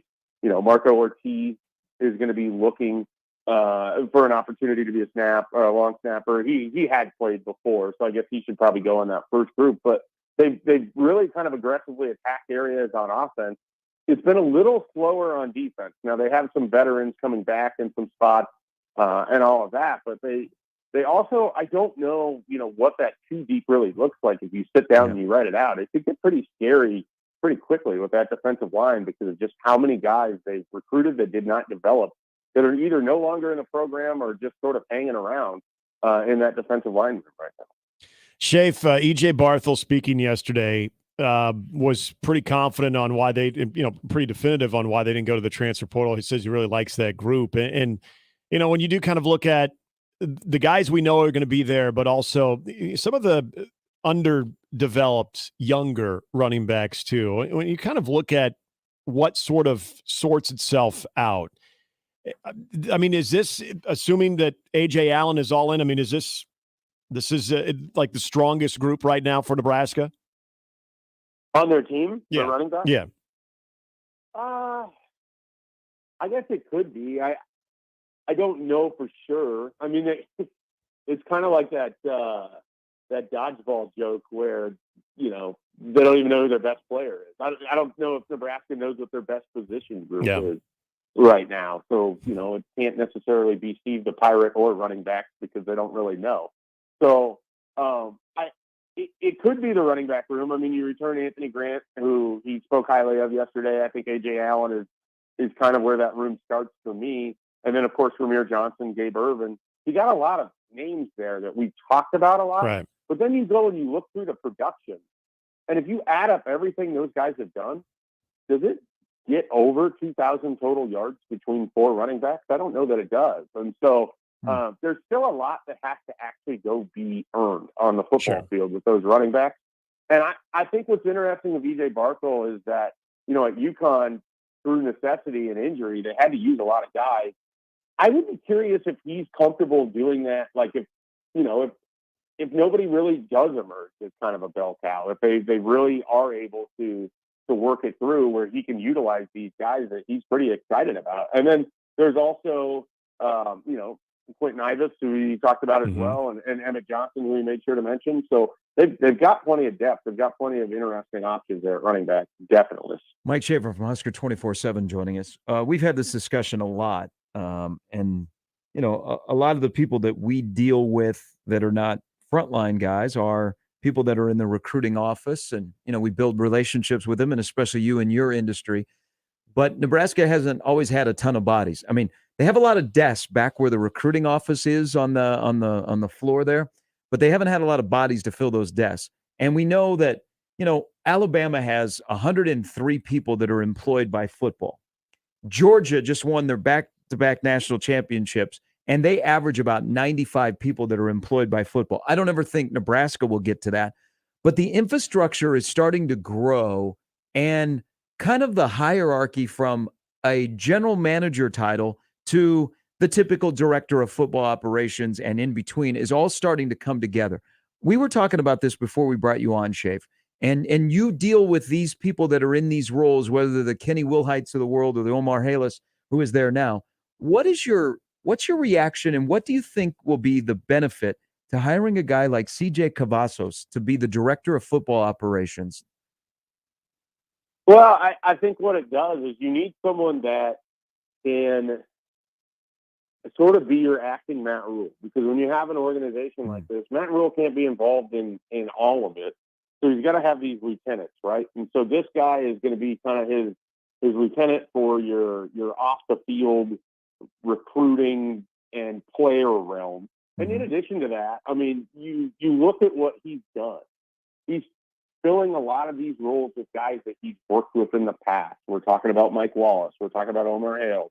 We're talking about Adam D. Michelle. We're talking about this guy that was just added on. He's got his assistant to the coach that has worked with him in the past. He's got, other guys that he's brought in as well. I mean, there's no question that when Matt Rule says that he likes to work with people that he's worked with in the past, because that way they can all be going in the same direction, he's went out and hired people that he's worked with that knows what he wants. So if he can't be in the room for a certain discussion, he's in the room for that discussion by proxy. And I think like that's how he sort of runs things. It's not going to be like, this guy gets the autonomy to make a decision in this moment.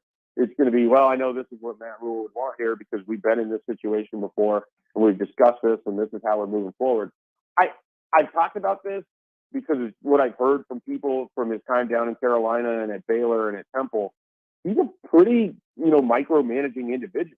And so when he can't be there, he needs someone that he trusts that's there so it all gets handled how he wants. And so I think as he's built out this operation, beyond just the on-the-field aspect of it, and that's what a lot of people focus on, the off-the-field aspect represents what he is, what he wants, how he wants to build a program. And that's really important because those people handle a lot of day-to-day stuff that we don't think about, we don't talk about, but they keep the train on the track, so to speak. Shafe, with just days remaining in the transfer portal too, other than what we've discussed, anything that you're kind of keeping tabs on, anything on the radar, whether we're talking wide receiver or any other position that we could maybe learn that Nebraska is in the mix for? Yeah, there's a tight end coming to visit both this weekend and next weekend from the state of Texas. I'm blanking on the first name of the 2023 tight end. He's from the same high school as Bob Wager.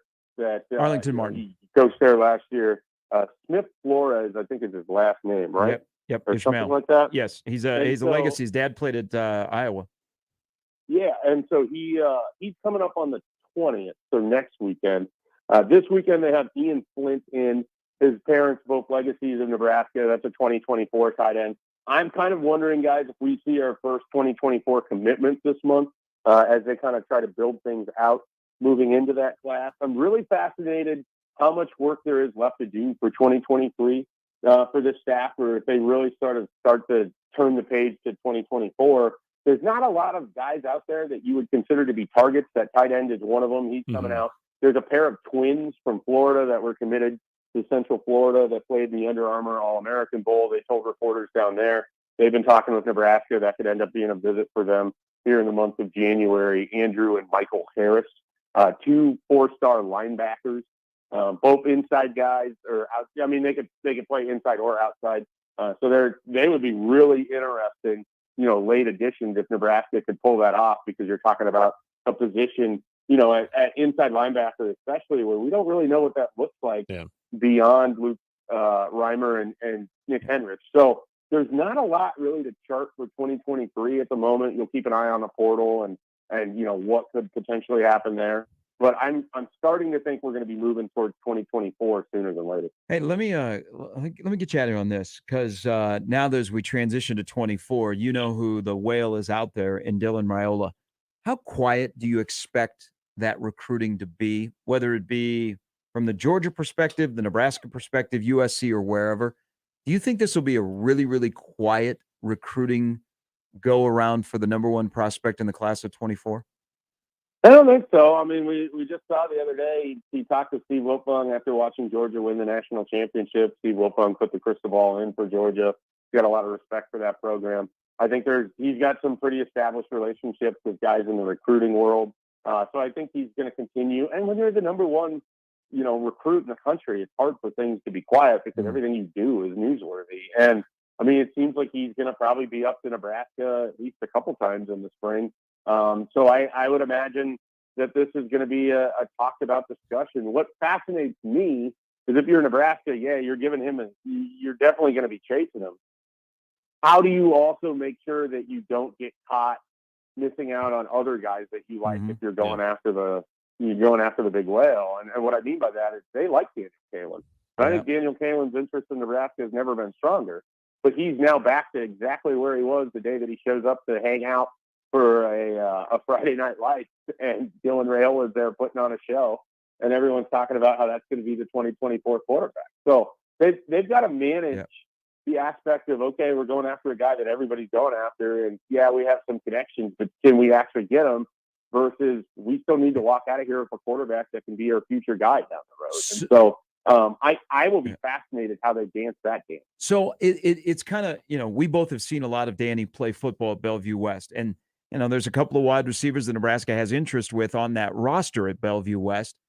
What it was a big, hey, to let Zane Flores leave Nebraska, the outcry.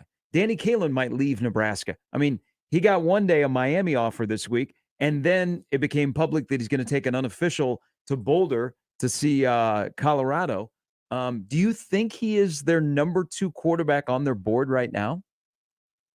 Without knowing where their interest lies, I can't say that with any certainty. But I do know that when he went to that visit in December, he left there feeling very good about sort of how they feel about him and what his opportunity would be in Lincoln, potentially if he wanted to go that route. And so I think they like him more than the previous staff did. I don't know what exactly happened there, but the relationship wasn't great. It got better after Scott Ross was fired, and it got better after Mario Verduzco moved on. I don't know what exactly happened there, but it did get better towards the end. I don't know if that was a Mickey Joseph thing or what, but with this staff, it started good right away.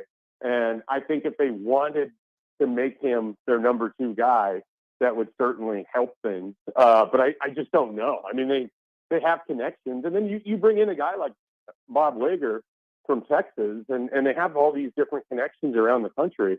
There's quarterbacks that we've probably never heard of that are going to start popping up with offers and could show up here for visits. And so I hesitate to say that he'd be a clear-cut number 2 behind Dylan Raiola, but I'm certainly guessing he's not going to fall off the radar. Shave, great stuff. We appreciate it. Good luck on Sunday with your Vikings and the Giants, and good luck to your liver and your head and your heart. Well, we've been through the drill many times before. There's always another sunrise. But I think they're going to win, and then they're going to get crushed by the 49ers. And that's what I'm prepared for. Okay. Good expectations. Goals. Shave, thanks. Have a great weekend. All right, guys. Have a good one. Well, the recruitment of Danny Kaelin is kind of interesting. because there's not the clamoring. I think if he does decide to go somewhere else, that people go, oh, Nebraska missed out on a good one. And he's definitely not polished and got some things to work on. But the quarterback position in this state, as more guys get offers, or if they feel like they can get better offers, because across town in Bellevue, Mikey Gow, who got a lot more attention on social media than he ever got from people covering football around here, he has transferred from Bellevue West. He's gone down to Texas to try and help his stock, to get better offers. Yeah. But that good on Danny for getting an offer from Miami. Miami. So people are going, how does Miami find a guy in Bellevue? Miami has been very active across the river at Iowa Western. They thought they had maybe a player or two from Iowa Western in this recruiting class. But they stopped on this side of the river to check out, and while you're looking at a quarterback, and hey, Bellevue West, where can I get offense? You see their recruiting class right now too. Now the thing about Bellevue West quarterbacks, whether they've gone, Joe Dolenchek had an incredible career at Morningside. The skill guys necessarily haven't popped at the next level, but there's no doubt that the quarterbacks have gone, whether they've gone north or they've gone south, and regardless of level, have been pretty good. Yeah. And Nate Glantz, who was at Iowa State and his transfer, is now getting an opportunity to play a little bit more. I'm sure he will have a good college career. So you at least have that. Mm-hmm. But I think some people will look at Danny Kaling and go, well, who's he throwing to? Yeah. Well, he's throwing to two guys that are Power 5 wide receivers in Hall and McMorris. Right. So Danny Kaling will follow that. And, of course, Dylan Raiola. Chafe has not done anything with Raiola. No crystal ball, nothing. Leaving that to the national guys. Tough, all these local recruiting guys when it comes to him to put yourself out there. It is, because if you're wrong, hey, you told me he was coming here and he doesn't, or vice versa, as you mentioned, the meteorologist comparison. It's true. It's true. You got my hopes up, or hey, he came here. Where were you on that? Either way, you're damned if you do, damned if you don't. All right, quick break. We'll come back. Nick will have your stat for the 9 o'clock hour as well on Mornings with Sharp and Handley on 1620 The Zone. Mornings with Sharp and Handley on 1620 The Zone and 1620thezone.com with Gary Sharp and Nick Handley. Omaha's most listened to all sports radio station. Again and again and again. 1620 The Zone. There's no other way to say it. Divorce is a punch to the stomach. Brent Rasmussen of Mortgage Specialists. When you're going through a divorce, there are so many things to deal with. Aside from the emotional aspects, the financial issues that go along with the divorce can be just as difficult. You'd think buying a house while you're going through a divorce would be out of the question, but not in all cases. Many lenders will tell you that isn't possible, but Mortgage Specialist helps people who are going through a divorce on a regular basis. Just ask Philip Katz. As soon as they can nail down that they'll be approved for a mortgage or so forth, it just relaxes them a lot, because they know that kind of the foundational pieces of their security and the continuity are in place. Whatever the goal, Mortgage Specialist can help you reach it.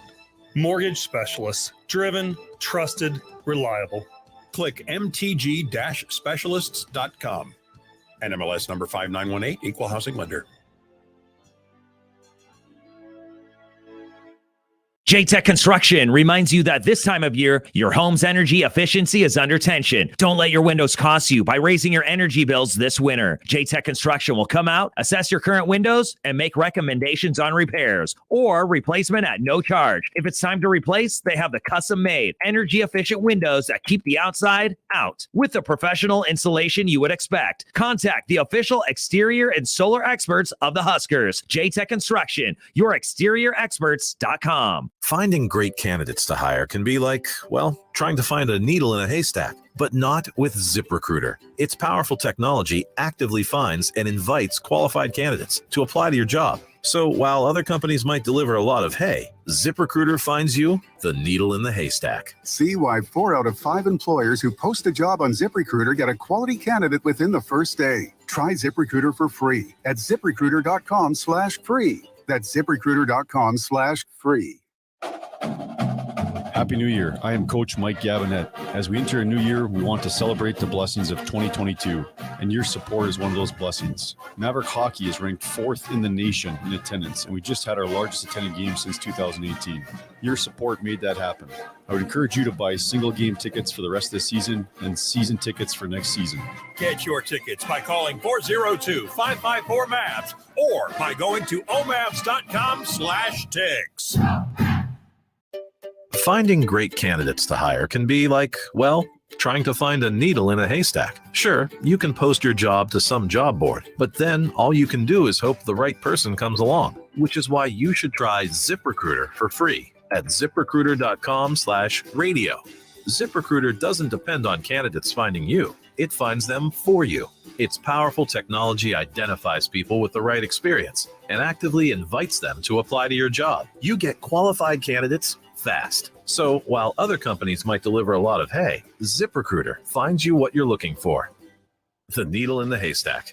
See why 4 out of 5 employers who post a job on ZipRecruiter get a quality candidate within the first day. ZipRecruiter, the smartest way to hire. And right now, you can try ZipRecruiter for free. That's right, free at ZipRecruiter.com/radio. That's ZipRecruiter.com/radio. ZipRecruiter.com/radio.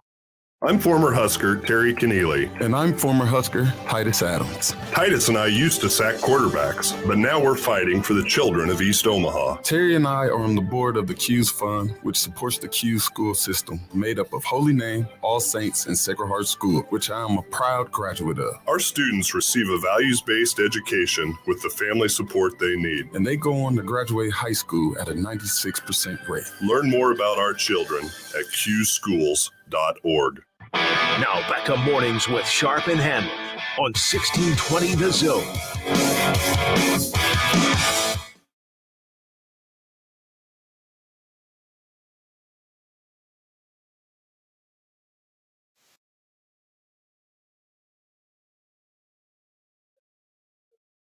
Coming up in just a little bit, but your chance to win $200. All right, did I miss that? It's Nope, two. I have one. That's So we two. got $200 It's on two. the 9 o'clock hour. Just remember what Nick's stat of the day is. All right, so we were talking Giants, Minnesota, and if Shape is listening, so Danny Dimes has had a lot of success this year in the Dable offense in the use of play action. Now, here's something to know. The Vikings defense has allowed the second highest yard per attempt on play action in the league.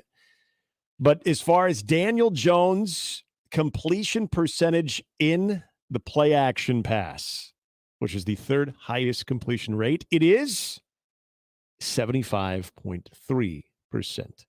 So no, 75.3% completion rate for Daniel Jones in play action passes this season. Mornings with Sharp and Handley returns in minutes on 1620 The Zone. Live from the Host Coffee Studio, this is 1620 The Zone. 1620 The Zone. Traffic. From the time-saving traffic center, we're still getting reports of that accident northbound along the JFK at F Street, and that's going to be backed up all the way to Childs Road West, and you can expect delays of up to 5 minutes in that area. On Dodge, be prepared for just a little bit of slowdown from 80th to 72nd, and on L Street, be prepared for a significant delay from 96th to 83rd. As always, remember to stay safe and wear your seatbelts. I'm Chris Scott. This time-saving traffic was brought to you by Fernando's. Thank you, Omaha. It's triple first-place wins for Fernando's. Fernando's is honored and grateful to you for voting them the best Mexican restaurant in the Best of Omaha and Omaha Choice Awards and Best Margarita in the Omaha Choice Awards. Fernando's, family-owned and community-served. MD West One's team of neurosurgical spine specialists is the largest and most advanced in the greater Omaha metro. MD West One has been voted the #1 private practice and #1 in neurosurgery and spine by Best of Omaha year after year. They can help if you're suffering from recurring neck and back pain, weakness or numbness in your extremities, sciatica pain, or any other recurring issue stemming from your neck or back. Go to mdwest1.com to meet the spine team at MD West One. Hi, everybody. I'm Gary Sharp. The showdown between the Mavs and the Bison. Omaha, North Dakota State. Enough said. Coming up at high noon on Saturday at Baxter Arena. I'll have all the play-by-play action beginning at 11:30 with the pregame show on News Talk 1290 Coil. It's Omaha, North Dakota State basketball at Baxter. Oscar's Pizza and Sports Grill is your home for the big game. Whether it's the pro football playoffs or a rivalry on the hardwood, you'll find all the action on Oscar's upgraded audio-video system. With 40 TVs and massive dual projectors, the game has never looked better. Pair that with their award-winning char-buffed wings and $7.99 Monday through Friday lunch specials. Oscar's Pizza and Sports Grill has everything you need. 173rd and West Center Road, and for takeout at 162nd in Maple. Many people go back to the dealership out of habit or because they think the dealer is the only one who knows how to fix their car. At Omaha Car Care, we offer a better option. We have ASE certified technicians, the technology to service any vehicle, and free loaner cars. The dealer will sell you a package of services. We'll provide the service you want for your car as your trusted partner. I'm Rick Betker, owner of Omaha Car Care, and we'll be along for the ride. It's the lowest month-to-month rate of the year with no contract and no enrollment fees at Genesis Health Clubs. It won't get any lower than this, and enrollment fees are waived to celebrate 2023. Hurry, just one day left. Hi, I'm Rodney Stephen. It's the new year, and you've set your New Year's resolutions, right? Well, it's time to go. I have good news and bad news for you. The bad news is, if you don't get started, your New Year's resolutions won't happen, and you'll be in the same place next year. You have to take that first step and build habits that will change your life forever. One of my favorite quotes is, if it is to be, it is up to me. And that is absolutely true. And we know you can do it. We'll help you every step of the way. We help hundreds of thousands of people reach their fitness goals each year. And what about you this year? Join Genesis Health Clubs for our lowest month-to-month rate that we'll offer in all of 2023. Plus, no enrollment fees and no contracts. One day left. It will not get any better than this. Join at GenesisHealthClubs.com now because this special won't last. Hurry, just one day left. Hey friends, Kent Pavelka here, back with John Higgins and the Rooferees at the Weather Guard Showroom. The difference between your company and the ones that haven't been around very long, and what's the real value there? We started the business in '85. That has to be worth something that you've been in the community for this long. If people are just out there to shop the price and not the service and the quality of what we do and the integrity of who we are, those people may not be for us. And that's okay. The Rooferees at John Higgins Weather Guard. Omaha Hockey is back in action when they welcome Minnesota Duluth to Baxter Arena tonight. Pregame is at 7 p.m. Puck drops at 7:36. It's UNO versus Minnesota Duluth tonight on your home for Maverick Hockey. News Talk 1290 Coil. Shop Woodhouse Place Hyundai and Nissan, 144th and Giles. KOZN, Bellevue, Omaha, Council Bluffs.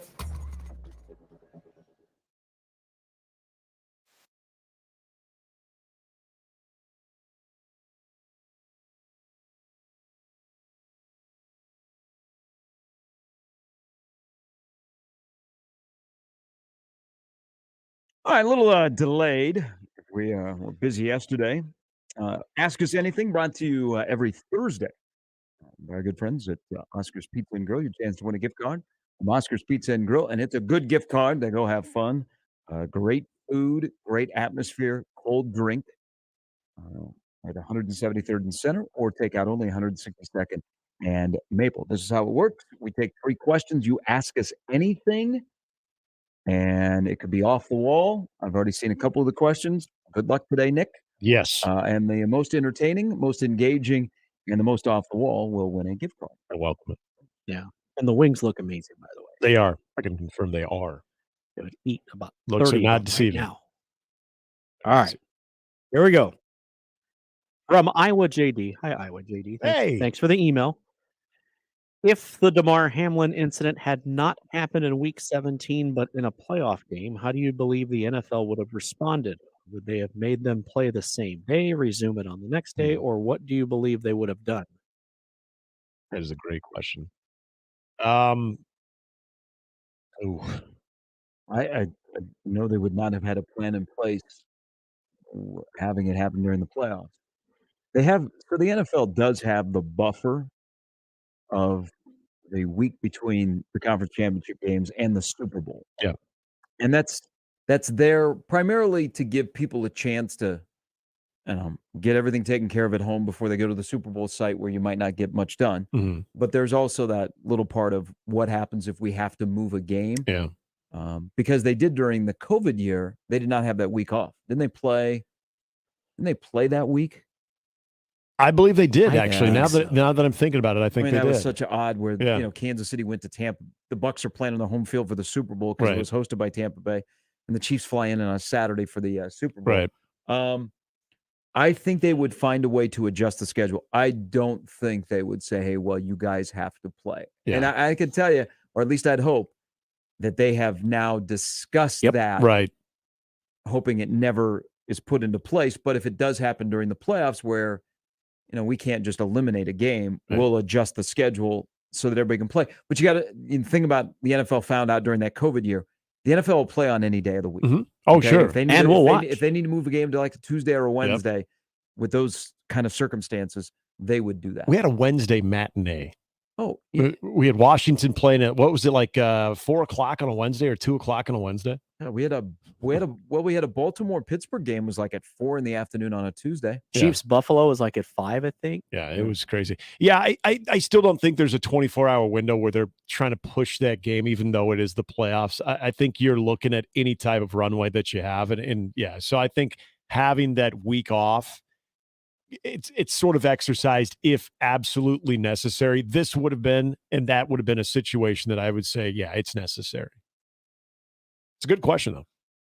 All right. Thanks, Iowa JD. Well, was a month away from putting back on the gear and get behind the plate to call balls and strikes. Good thing he doesn't work in AAA because he would not be calling how balls about and strikes. Robo-umps. They're coming to all AAA ballparks. Another reason to go to Warner Park to see a robo umpire. Is OCP behind that? Yeah, most people miss that reference. Maybe of a certain age. Is that a RoboCop reference? Yes. Aha! I was just going to say, is the RoboCop going to be like strike one? Can you fly, Bobby? I have just a quick question on that because, by the way, with the pitch clock coming to Major League Baseball, like that won't go over well. What is the role of a catcher going to be? Just to block balls in the dirt and throw out guys on the bases? Because pitch framing is out now. Yeah, it's true. Yeah, that's a great point because some of the best catchers, I mean, that is an art. Well, that is a skill. It's an advantage that you use when you are a catcher with certain home plate because umpires. you know how certain umps call games. You know the zone, and think about pitchers too. When you talk about being able to nibble on the lower half of the strike zone, and if that is just missing the cutoff line, how just elevating that pitch, like when I always watch Corey Kluber, anytime he had to bring it a little bit up, just a bit, oh my gosh, was he hittable. I mean, just that moment. But if he was getting the low strike where it was just missing below that frame, he was unhittable. So, yeah, you think about framing and just the connection, the relationship, and the reputation that you have with other umps. That's a big deal. They have a challenge system, which I'll be very curious to see. If it's as quick as the challenge system is for tennis, then I think it's a really good idea.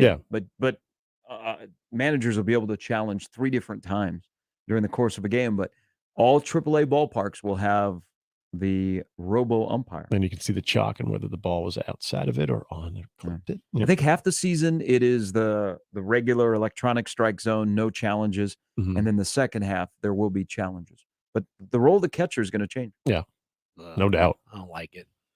All right. Let's liven it up a little bit here. Do you agree with PETA's request for Georgia to stop using its live mascot, an English bulldog named Uga, because the breed is deformed and breathing impaired? I feel like attacked for the Bulldogs. I've never once thought, that dog is deformed and breathing impaired. What's wrong? It's true. It is breathing impaired. PETA can kiss my ass. Thank you. Okay. Well said. But am I the only one that anytime I see a bulldog, whether it be your standard or French bulldog. Like, it's cute. It's like an endearing quality. Like when they're like, and like walking at you like sort of crooked. Like they're adorable. So here we go again. Exactly. All right. All right. So let me just go. Uga lives a nice little life of luxury. Great life. And I'm sure that if he could talk, he would kindly ask to just leave him alone. He's all right. Okay? He would say 7 and 5? Is the next one they're going to go after Bevo? What about Smokey at Tennessee? What about Ralphie? I think PETA has tried to go at Colorado about Ralphie. What was the part about, okay. And the hippies and the granola said, You leave our buffalo alone. No. So, it's deformed and breathing impaired? It's deformed and breathing impaired. You know what? So, I mean, my gosh. I know. Poor Uga. How many Christ, how many- come on. Well, how many bulldogs do you know that breathe normal? That's the That's bulldog. the charm of them. There are humans I know that don't breathe normal. I think it's the cutest thing. And I've never owned one. Maybe living with one would be a different story, but it's so cute. Our neighbor has a Frenchie. We're like, hey. Has hi. anybody ever met anyone from PETA? Now, I have seen two girls from PETA, and they were naked. Where was this at? This was in Lincoln. Really? Yeah, they protested, and there were two women that were naked in part of their protest. What was this particular protest? I think it was something about fur. Okay. Do they work on YouTube now with kids? I don't know, but they were like on the edge of campus.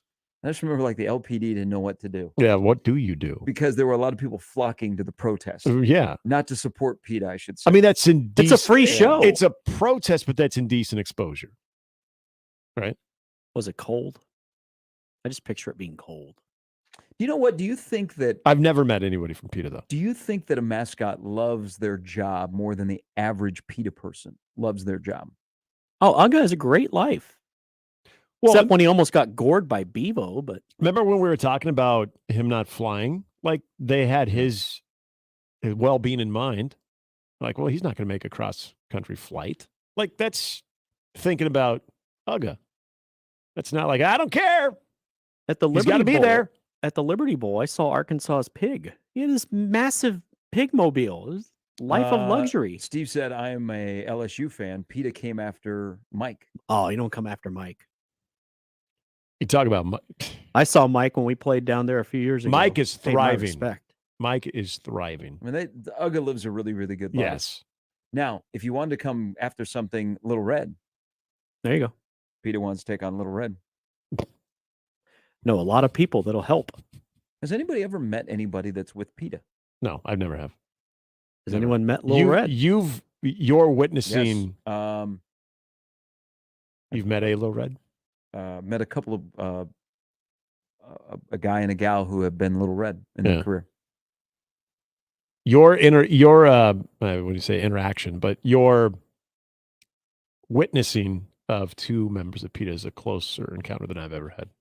I've never even seen. Well, I've never even seen a PETA protest. I didn't know what they were protesting. Yeah, I've never even seen one. But if somebody's naked or talking about destruction of testicles, I'm probably going to stop and just check it out.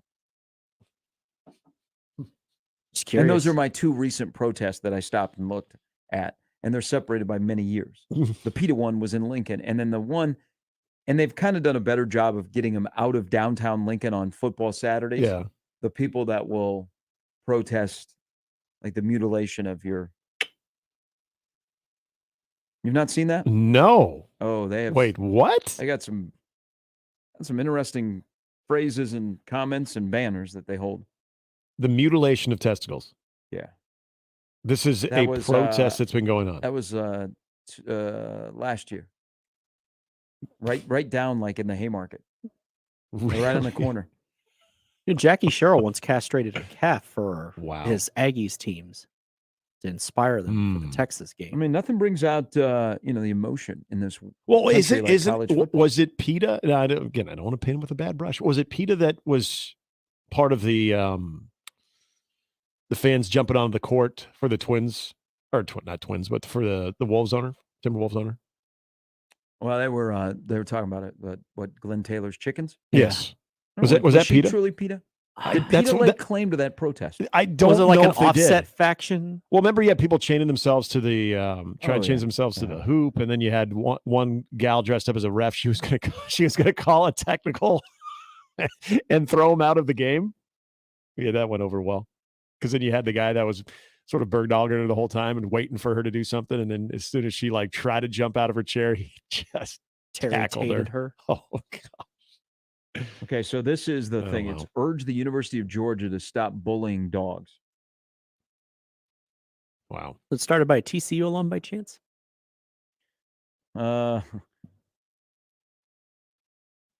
That's it is. PETA is against dog breeds that have a grotesque flattened face.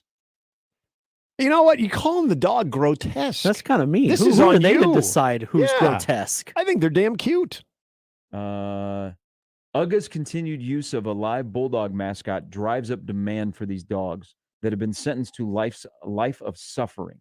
It's irresponsible for the university to affiliate itself in any way with the cruel breeding industry, which not only dooms breathing impaired breeds and other dogs to a lifetime of health problems, but also worsens the animal homeless crisis. What? What would you have us They do running with like a bulldogs, puppy then? whorehouse or something?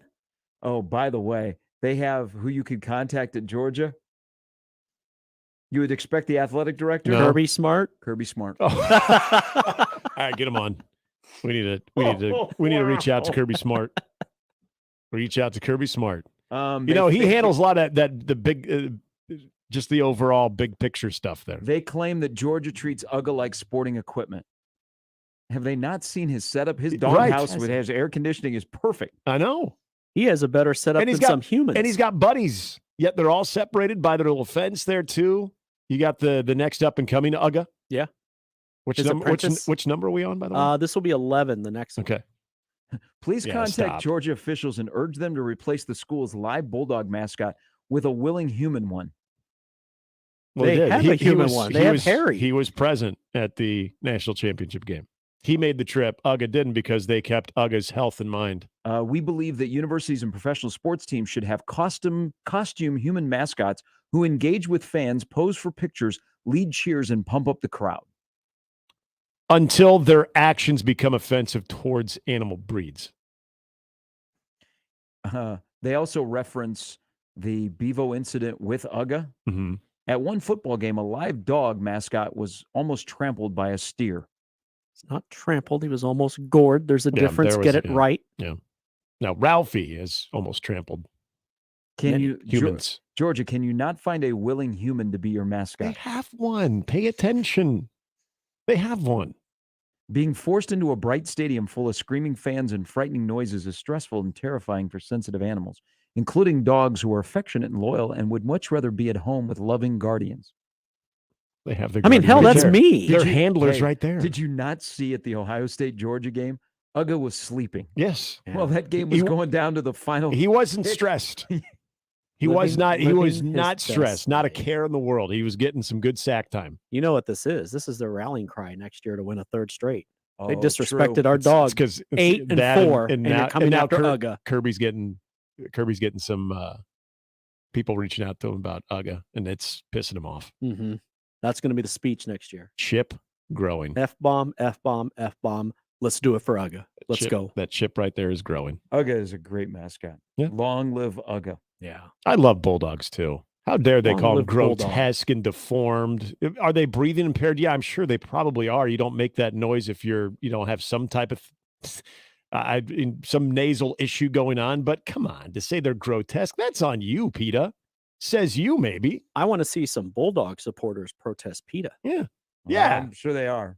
They should. Even Florida fans would be like, PETA, this is probably too much. But the fact that they have Kirby Smart's contact information. That's the best part about it. I'm sure he's looking forward to that. Final question. This is a good one. Would you rather be able to dig like a mole or climb a tree like a squirrel? Dig like a mole or climb a tree like a squirrel. I'd always want to be above. Life in a tree, I feel like, would be more appealing than being able to dig into the ground. So, yeah, I would like to climb like a squirrel. I feel like you could evade more danger that way, too. When was the last time either one of you guys climbed a tree? That's a great question. Good follow-up there.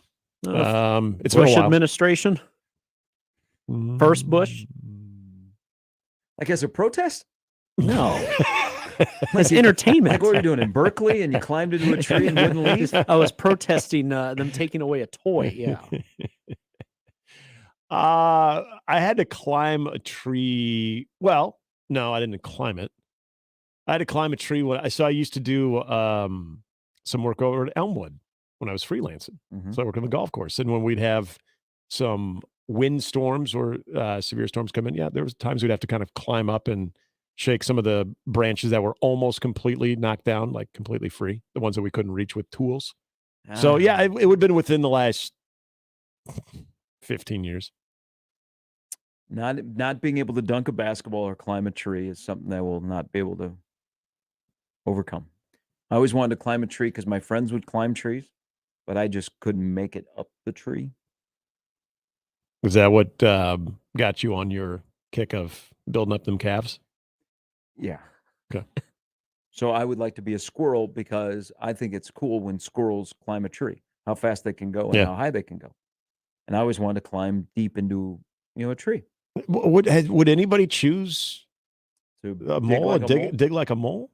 Like, I don't know if I don't really see the upside to that. I'm team squirrel. Yeah, I don't see the upside of that. It's almost like almost have an ability to fly. If you can't fly, the next best thing is like ultimate climbing. Well, like you gotta elite. remember, We're talking like elite climbing ability. Squirrels can fly. Yeah. You have flying squirrels. Well, that is true.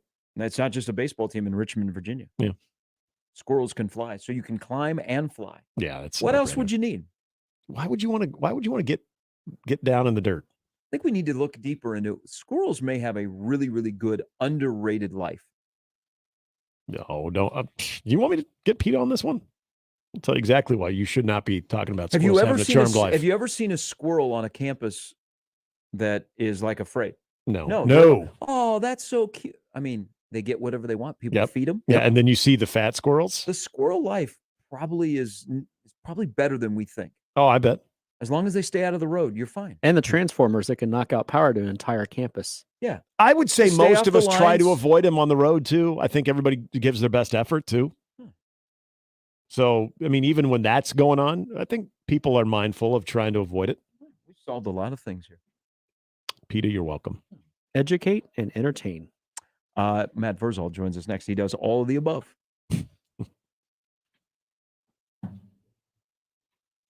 Hey guys, it's Nick for Woodhouse Mazda, and don't forget, with the new year and a great opportunity to get out to one of two convenient locations at Woodhouse Mazda, get into a Mazda SUV. And I said those two convenient locations. You've got Woodhouse Place Mazda out in West Omaha, 144th and Giles, and their newest location, Woodhouse Mazda in Bellevue, right off of Kennedy Freeway and Chandler Road. The SUV collection has got innovative features, including some great safety features that you won't want to miss out on. It's one of the things that I love about my Mazda SUV. It's something that I've enjoyed, not only the infotainment system, which makes the ride just fun to sit back, kick back, and enjoy whatever you're doing, whatever adventure you're on. But also when you have the family in the car, too, the safety features that continue to get better and better each year, including standard all-wheel drive. Each Mazda has plenty to offer you and your passengers, no matter what the size is. So enjoy a streamlined sales process to save you time. And again, visit Woodhouse Mazda in two locations, or you can shop, finance, and even purchase online by going to woodhousemazda.com or woodhouseplacemazda.com. Chat with a sales team member online and easily schedule a test drive today. Woodhouse Mazda, a drive worth experiencing. Gary Sharp, Nick Handley, and Jimmy Chavez. Mornings with Sharp and Handley. Weekdays 6 to 10 on 1620 The Zone and 1620thezone.com. Mornings on 1620 The Zone is brought to you by MD West 1 Orthopedics, Neurosurgery, and Spine.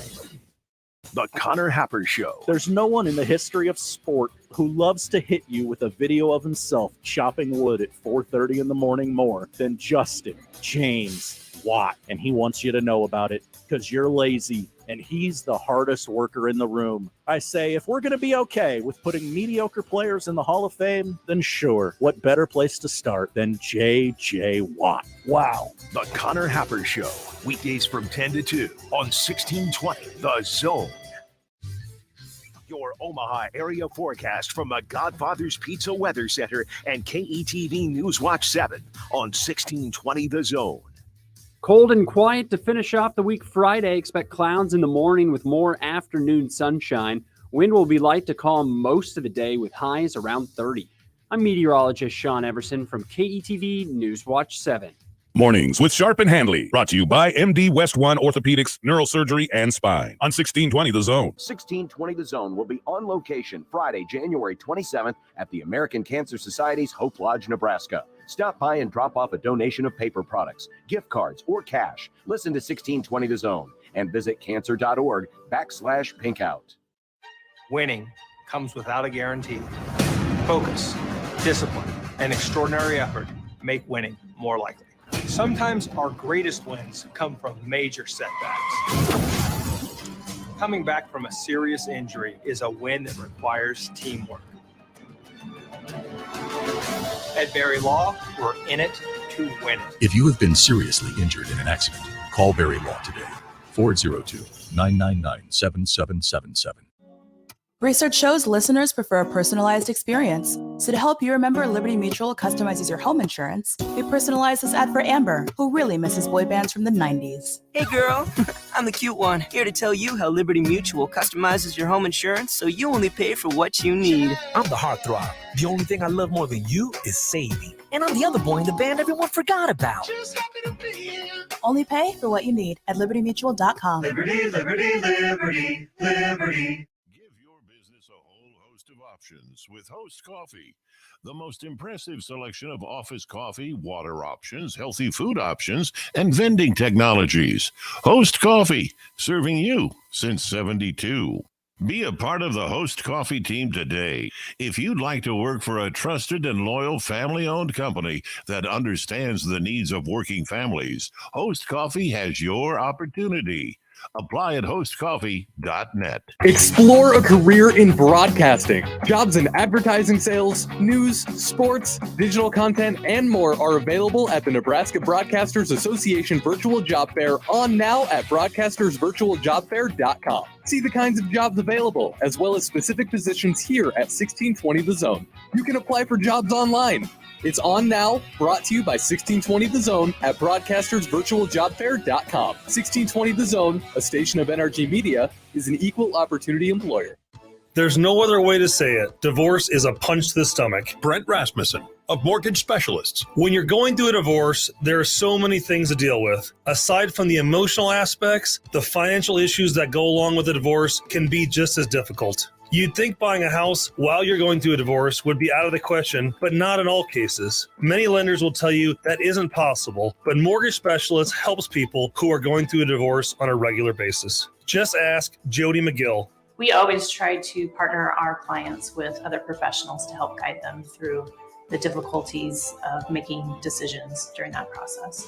And Brent was very knowledgeable about what can be done, when it can be done, and how it can be done best. Whatever the goal, Mortgage Specialists can help you reach it.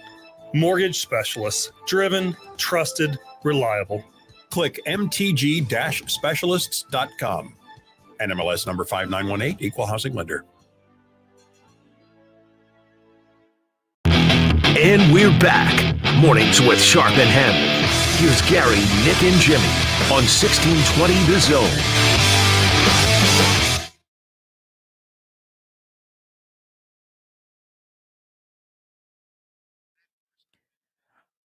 All right, and he joins us now. Hello, Matty. What's up, Sharpie? How you doing? Good. Good. How are you guys today? Good. You got a busy weekend?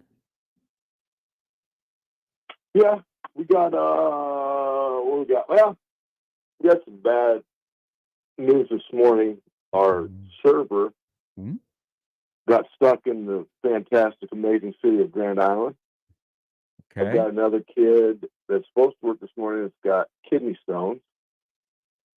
We're doing lunch at Scott, so we probably won't be opening the dining room until 2 today. So gotta adapt and overcome. All right. That's right. That's right. All right. Hey, this fits in your wheelhouse, and you brought up Grand Island. Ed Foley made a trip to Grand Island yesterday, and he stopped by to say hello to the Fultz family because he wants to know about their son and his legacy at Nebraska.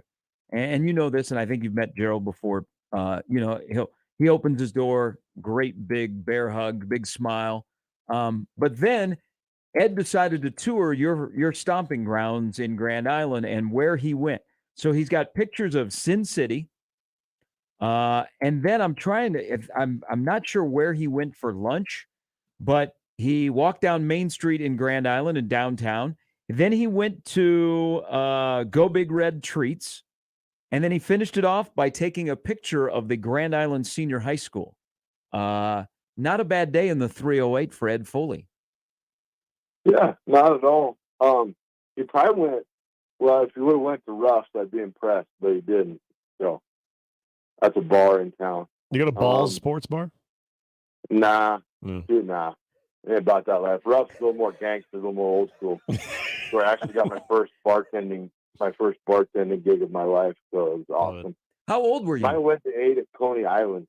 Yes. Is it a hot dog? I think it is Coney Island. Yeah. It's good. It's a good spot. People have told me that people on your airways call the Grand Island a certain name. So I will have my people get a hold of those people. But yeah, it's a good place to be. I wish I had known he'd been there. I told Phil to go find him. Phil Ellis could have filled him in on the stories of the day, but yeah. Hey, can't go wrong with GI. Hey, let me go back. How old were you in your first bartending gig? I had come back briefly. I was probably, my junior high football and track coach was the one that owned it at the time, Jimmy Jeffries, local legend. I probably would have been 18, maybe. Oh, no. But yeah, he taught me how to open and how to serve all the people that like to drink early in the day. I'm hung up on it. What did they call Grand Island? I don't really know of anything disparaging you can call Grand Island other than the grandest of islands. Someone on your air called it trashy. Ooh, disagree. Not on your show. Wow. Well, I think I'd have some speaks with that person. Yeah, I don't like that. No, I got people going to go. They weren't even discussing things, other sticks and things about their life. So yeah, for those that said it, head on a swivel is all I got to say. My man, I got your back. Hey, if you don't feel comfortable opening your car door, don't open your car door. Hey, there's a discussion this week because Nebraska got a tackle from Stanford who has been told that they have an interest in playing left tackle, and Teddy Prohaska has played left tackle. How big of a difference is it for the layman out there, left tackle to right tackle? A lot of it is how, to boil down your athleticism. Like, do you have real athleticism? Way back in the day, we stressed when Teddy and I were working some stuff that he could push off of both feet. It's how, you can boil it down to really, really basic. It's just how well you can push yourself off of your viewed as off foot. And when Teddy got done, he won't have a problem with it. He will not struggle at all with it. He knows how to do it. He knows what has to go into the repetitions to get it done. So yeah, that won't be a problem. But it's how athletic you are, and it's hard, but it's repetition. If you're willing to put in the time, you can get all that stuff done. You can do it, but it's a lot of things that if you saw them doing it, like, why is that guy doing that? But in the end of it, this is why he's doing it. So this becomes second nature to him again, and he'll move effortlessly. But he's got time, and if they move him over there, he'll be great at it. I mean, do you think, though, like with Walter Rouse, who's started 39 games for Stanford, 1 year left, to Prohaska, who is just, not been able to really get on the field, is it easier for Prohaska to make that adjustment? Or, I mean, are you looking at a guy that maybe has more experience at the left tackle that maybe he can make a switch over on the right side?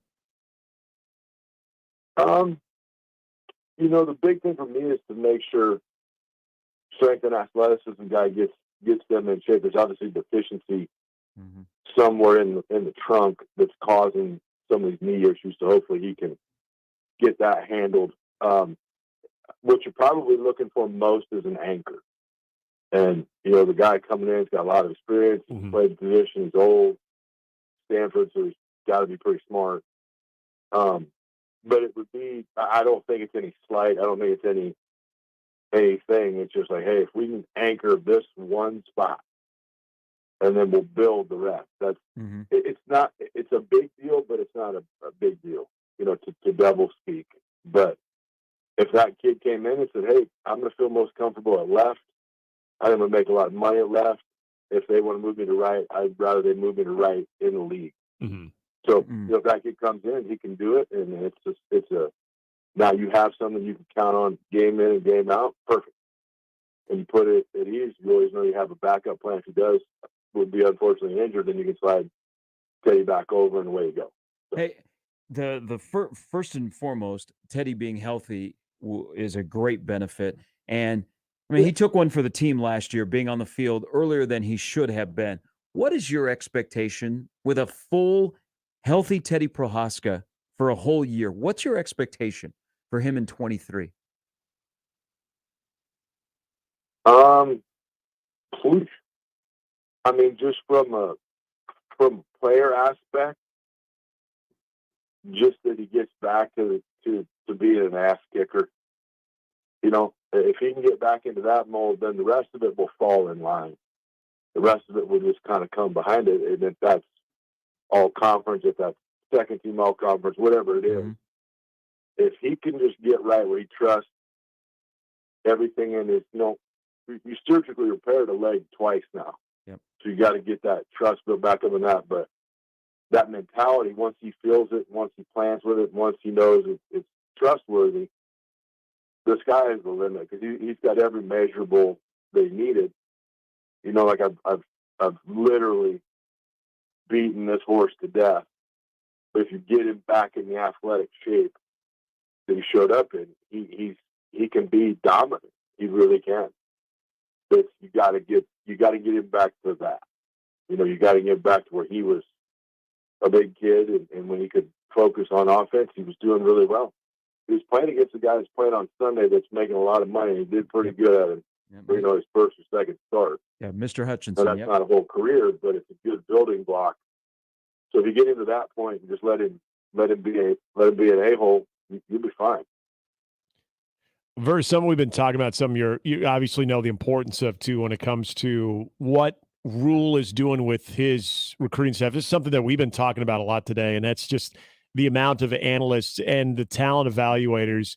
When you see Nebraska kind of utilizing the resources that we always talk about too, I mean, do you think that this could be significant with Matt Rule trying to not only be able to identify the talent they need, but also, as we know, the history and the track record of development? I mean, just having a lot more eyes than many analysts they're bringing in. Do you feel like that could be significant? Well, man, it's a refreshing thing. For me, it'd be like, okay, we got 5 beer caps and we're only going to use 2 of them today. Mm-hmm.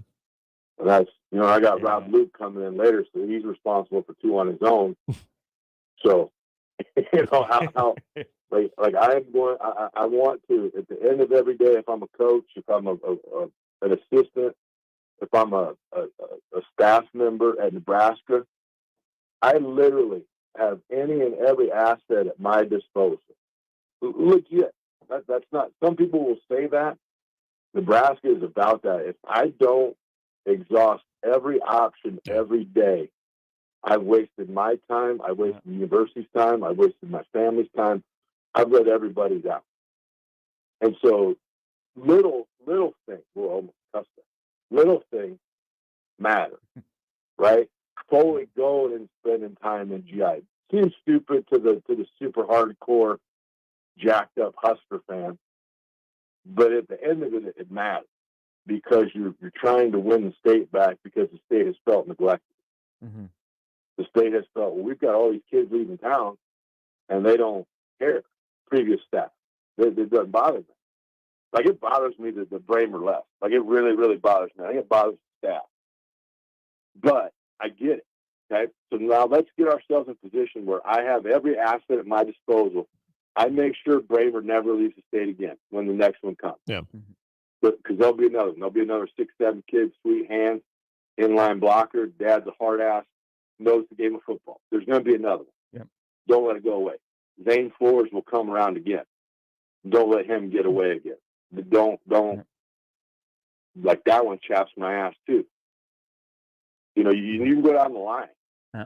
Max Duggan. I know it didn't go well in the game against that other the team that lost to Georgia, but man, but it's nice to have it. He ain't in your neighborhood, but he's real close. He's one neighborhood over there in Council, Kentucky. Like, I'm going to exhaust every option. I'm going to outwork everybody and make sure anybody in the 200-mile radius knows if we think we see some chance for you to develop and become what we need you to be, you're going to know our name. You're going to know what we're about. You're going to know what we do. Because we have that possibility. We have that ability to do that. That's, if I didn't do it every day, I'd be cheating the people that are paying me a boatload of money. Yep, I'm right there with you. Hey, I hope your day gets better in the shop. I figured you're not even going to offer to come out and wait tables for lunch. Thanks, man. I mean, I've covered on your show before, short notice. Well, you need me today? I'll be out. I got time in the afternoon. You've worked the register. I know I have. I've worked behind the bar as well. So he likes to call Mike L. the light skin guy. Do we call him the medium skin guy? How's this work? Yes, you can. All right, be good, my friend. Man, that register ain't changed, Sharp. Come on out. I know. Hey, I will. I mean, you got Damon's wife's working out there. You got Damon. You got me. So you won't tell anybody you're the money guy. You like making money. I can come out and get you some lunchtime money. Be flying down to Florida by the end of lunch. Yeah, you're right. All right. I'll help you out. Well, my people will talk to your people. Thanks, Vers. I didn't realize this was a one-way street. Well, I got you. Who's trashing the 308? I'll take care of you on that. Yeah, you know I'm going with that. Yeah, I know where you are. I love you, my man. I ain't worried about it. All right, be good. That's Matt Verzal joins us every Friday. Who trashes Grand Island? I like Grand Island. I don't make it out enough to the 308. I've never had any problems there. There's a lot of great people that I've had a chance to interact with in Grand Island. Let's go there a lot when we would play Grand Island in baseball. I don't have a rival. I didn't go to high school here, so we don't. I'm not from Hastings or Kearney, where Grand Island was your. Talk about no keeping. No stone left unturned. Tony White is out recruiting today in Nebraska and right here in Omaha. He's at Omaha West Side right now. So Nebraska's defensive coordinator is out for the first time in state, I believe. Yeah, sounds right. So you can dissect who is in the class of 24 at Omaha West Side is the number one priority in state for Nebraska. That would be Caleb. That's cool. So coaches can be back on the recruiting. That's another reason why Nebraska made the official announcement about their staff this week, is because they can be out and they can be recruiting again. We still haven't gotten the salaries, which. Yeah, that's been a little longer than I thought. It's taking a little longer than I thought. It'll be maybe 10 o'clock tonight. It'll be a news dump. Yeah. No, they'll try. As much as the the newspaper has hounded Nebraska for salaries. That won't go unnoticed. If they dropped it at 10, I think they'd be a little bit upset. That won't go unnoticed. All right, when we come back, we'll give our favorites from the weekend. Don't forget, we got a busy weekend of basketball. Nebraska tonight, 15.5-point underdog against Purdue. Tomorrow, huge game. Should be a great atmosphere. Should be a high-level Big East game. Again, it's been a busy week for Creighton, but it is a must-win situation to start to put things together and find some consistency. That's tomorrow against Providence. Omaha's home for North Dakota State. Got Omaha hockey tonight against Duluth, and we have a super wild card weekend. Put a wrap on a week of shows after this. More with Gary and Nick after this on 1620 The Zone. It's time to win Gary's Booty. Be caller 4 right now at 402-951-1620. That's caller 4 at 402-951-1620. Mornings with Sharp and Handley on 1620. The Zone. The Super Wildcard round of the NFL playoffs kicks off with a special Saturday doubleheader. Hi, this is Scott Graham. Join me and the rest of our Westwood One crew for all the action. First, the Seattle Seahawks take on their NFC West rivals, the San Francisco 49ers. Then it's the Chargers and Jaguars from Jacksonville. Coverage begins at 4 p.m. Eastern. From the Wildcard round all the way to Super Bowl 57 in Arizona, the NFL playoffs are right here. If it's the NFL, it's on 1620 The Zone. Previously on Unsportsmanlike Conduct. Half of your 10 have this little experience going into a league. So to me, it's not about one or two individuals per se, but that's a healthy group of your brain trust that hasn't done it at this level. Now, the one thing that you would anticipate shouldn't be a problem, because Rule has connections and ties directly to each and every one of these guys, is fit. Unsportsmanlike Conduct with John Bishop and Josh Peterson. Weekdays 2 to 6 on 1620 The Zone.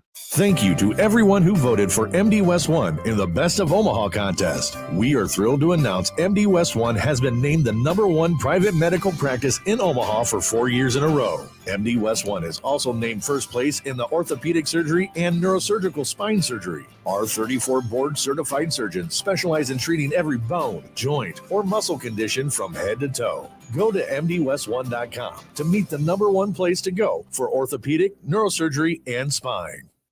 Mr. Clean, Mr. Clean. Of course I use Mr. Clean Magic Eraser to clean tough messes off my stovetop and bathtub. But then I discovered I can also use it to easily clean my patio furniture and even my shoes. I'm hooked.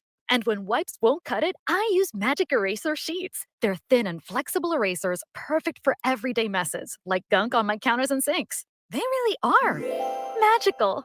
The reviews are in. Mr. Clean Magic Eraser and Sheets make cleaning look easy. Oscar's Pizza and Sports Grill is your home for the big game. Whether it's the pro football playoffs or a rivalry on the hardwood, you'll find all the action on Oscar's upgraded audio-video system. With 40 TVs and massive dual projectors, the game has never looked better. Pair that with their award-winning char-buffed wings and $7.99 Monday through Friday lunch specials. Oscar's Pizza and Sports Grill has everything you need. 173rd and West Center Road, and for takeout at 162nd in Maple. Email Unsportsmanlike Conduct on the Equitable Bank Zone inbox with whatever is on your mind, from your hot takes to what you think is one. The Zone inbox is brought to you by Equitable Bank. We take banking personally. We want to hear from you on the Equitable Bank Zone inbox. Prescription products require an online consultation with a healthcare provider who will determine if a prescription is appropriate. Restrictions apply. See website for full details and important safety information. Subscription required. Hey guys, did you know there's a generic form of Viagra that works just the same, but is 90% cheaper? And you can get it online? Just go to 4hims.com/radio. At Hims, you'll get a free medical consultation, discreet shipping if prescribed, a 100% online process, and trusted generic alternatives to the biggest brands at 90% off. That's right, get generic for Viagra, the same active ingredient as brand name Viagra, but 90% cheaper. It's the same medication you get from your doctor, but with zero copay, no expensive appointments, and no awkward face-to-face conversations. To start your free online visit, you need to go to this exclusive address, 4hims.com/radio. That's 4hims.com/radio for your free online visit. FORHIMS.com/RADIO. NRG Media in Omaha is growing. We're looking for an account executive to present and sell marketing campaigns to local businesses. We're also looking for a client marketing coordinator to help our account executives create and execute marketing campaigns backed by excellent customer service. NRG is also looking for a sales assistant to help with the behind-the-scenes details that keep everything running smoothly. For information on each of these positions, go to nrgmedia.com and click careers. NRG Media is an equal opportunity employer. And we're back. Mornings with Sharp and Handley. Here's Gary, Nick, and Jimmy on 1620 The Zone.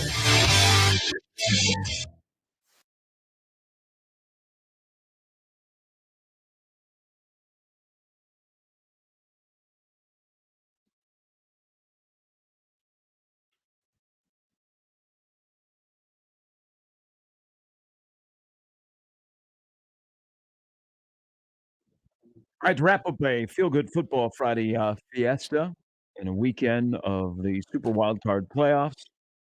You have 2 tomorrow. You have 3 on Sunday. Then you have Monday Night Football. Of course, we'll hear a lot of it right here on 1620 The Zone. The only favorite on Wildcard weekend that I am gonna take the underdog to win outright will be Jacksonville. Because I believe that Mr. Staley will forget that he has Eckler on his roster and thinks that his starters probably need a little bit of rest in Wild Card weekend because he didn't give them proper rest in Week 18.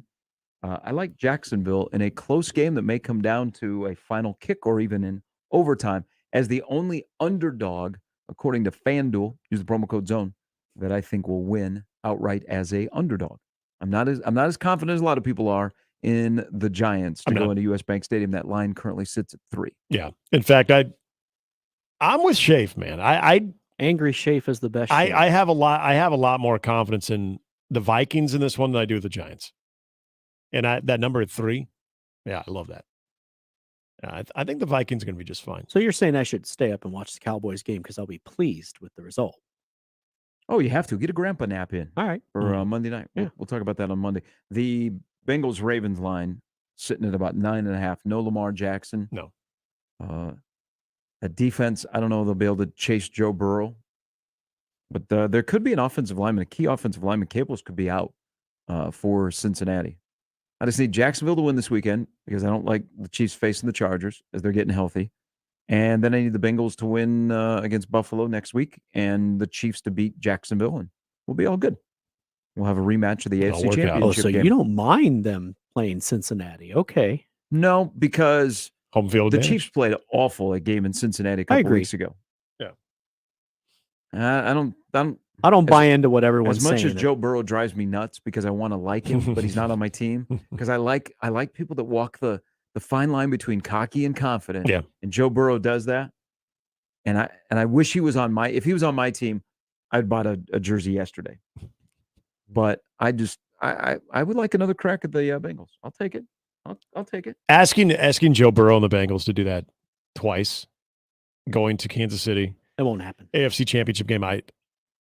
I would be with you.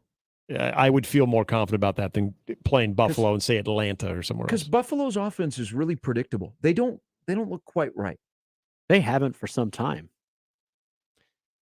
Yeah, and I don't know. There's something about that matchup too. And they're going to blow out the Dolphins. I mean, they're going to crush the Dolphins this weekend. Sorry, Nick. Not this Nick, but producer. Oh yeah, He's already resigned to the fact. He should know that. He told me already. He should know that. No, and there's something about that matchup too that it always feels like that's Buffalo's white whale. You know, when it matters. I mean, that has always been the criticism right now, McDermott. I mean, can't beat Kansas City yet though, in the game that matters. So, yeah, if I'm a Chiefs fan, I want really anybody, but if I get the preference of playing an AFC Championship game in Kansas City, even against a team that beat us a year ago, compared to Buffalo neutral site, hell yeah, I'm taking. They would win by the double Bengals. digits Are if the they play. two? We'll get everybody out on this. Yay or nay? Are the 2 Super Bowl teams playing this weekend? No. Is one Super Bowl team playing this weekend? I think so. No. Really? It's going to be a Kelsey Bowl. Ooh. Yeah, I like San Francisco a lot. I think we might have a rematch of a couple of years ago in the Super Bowl. Although I did say Super Bowl MVP Brock Purdy, so I feel like I need to. Man, it'll be tough to knock out the Niners. Can I say Purdue covers? Purdue covers tonight? I think so. They will. May get ugly early.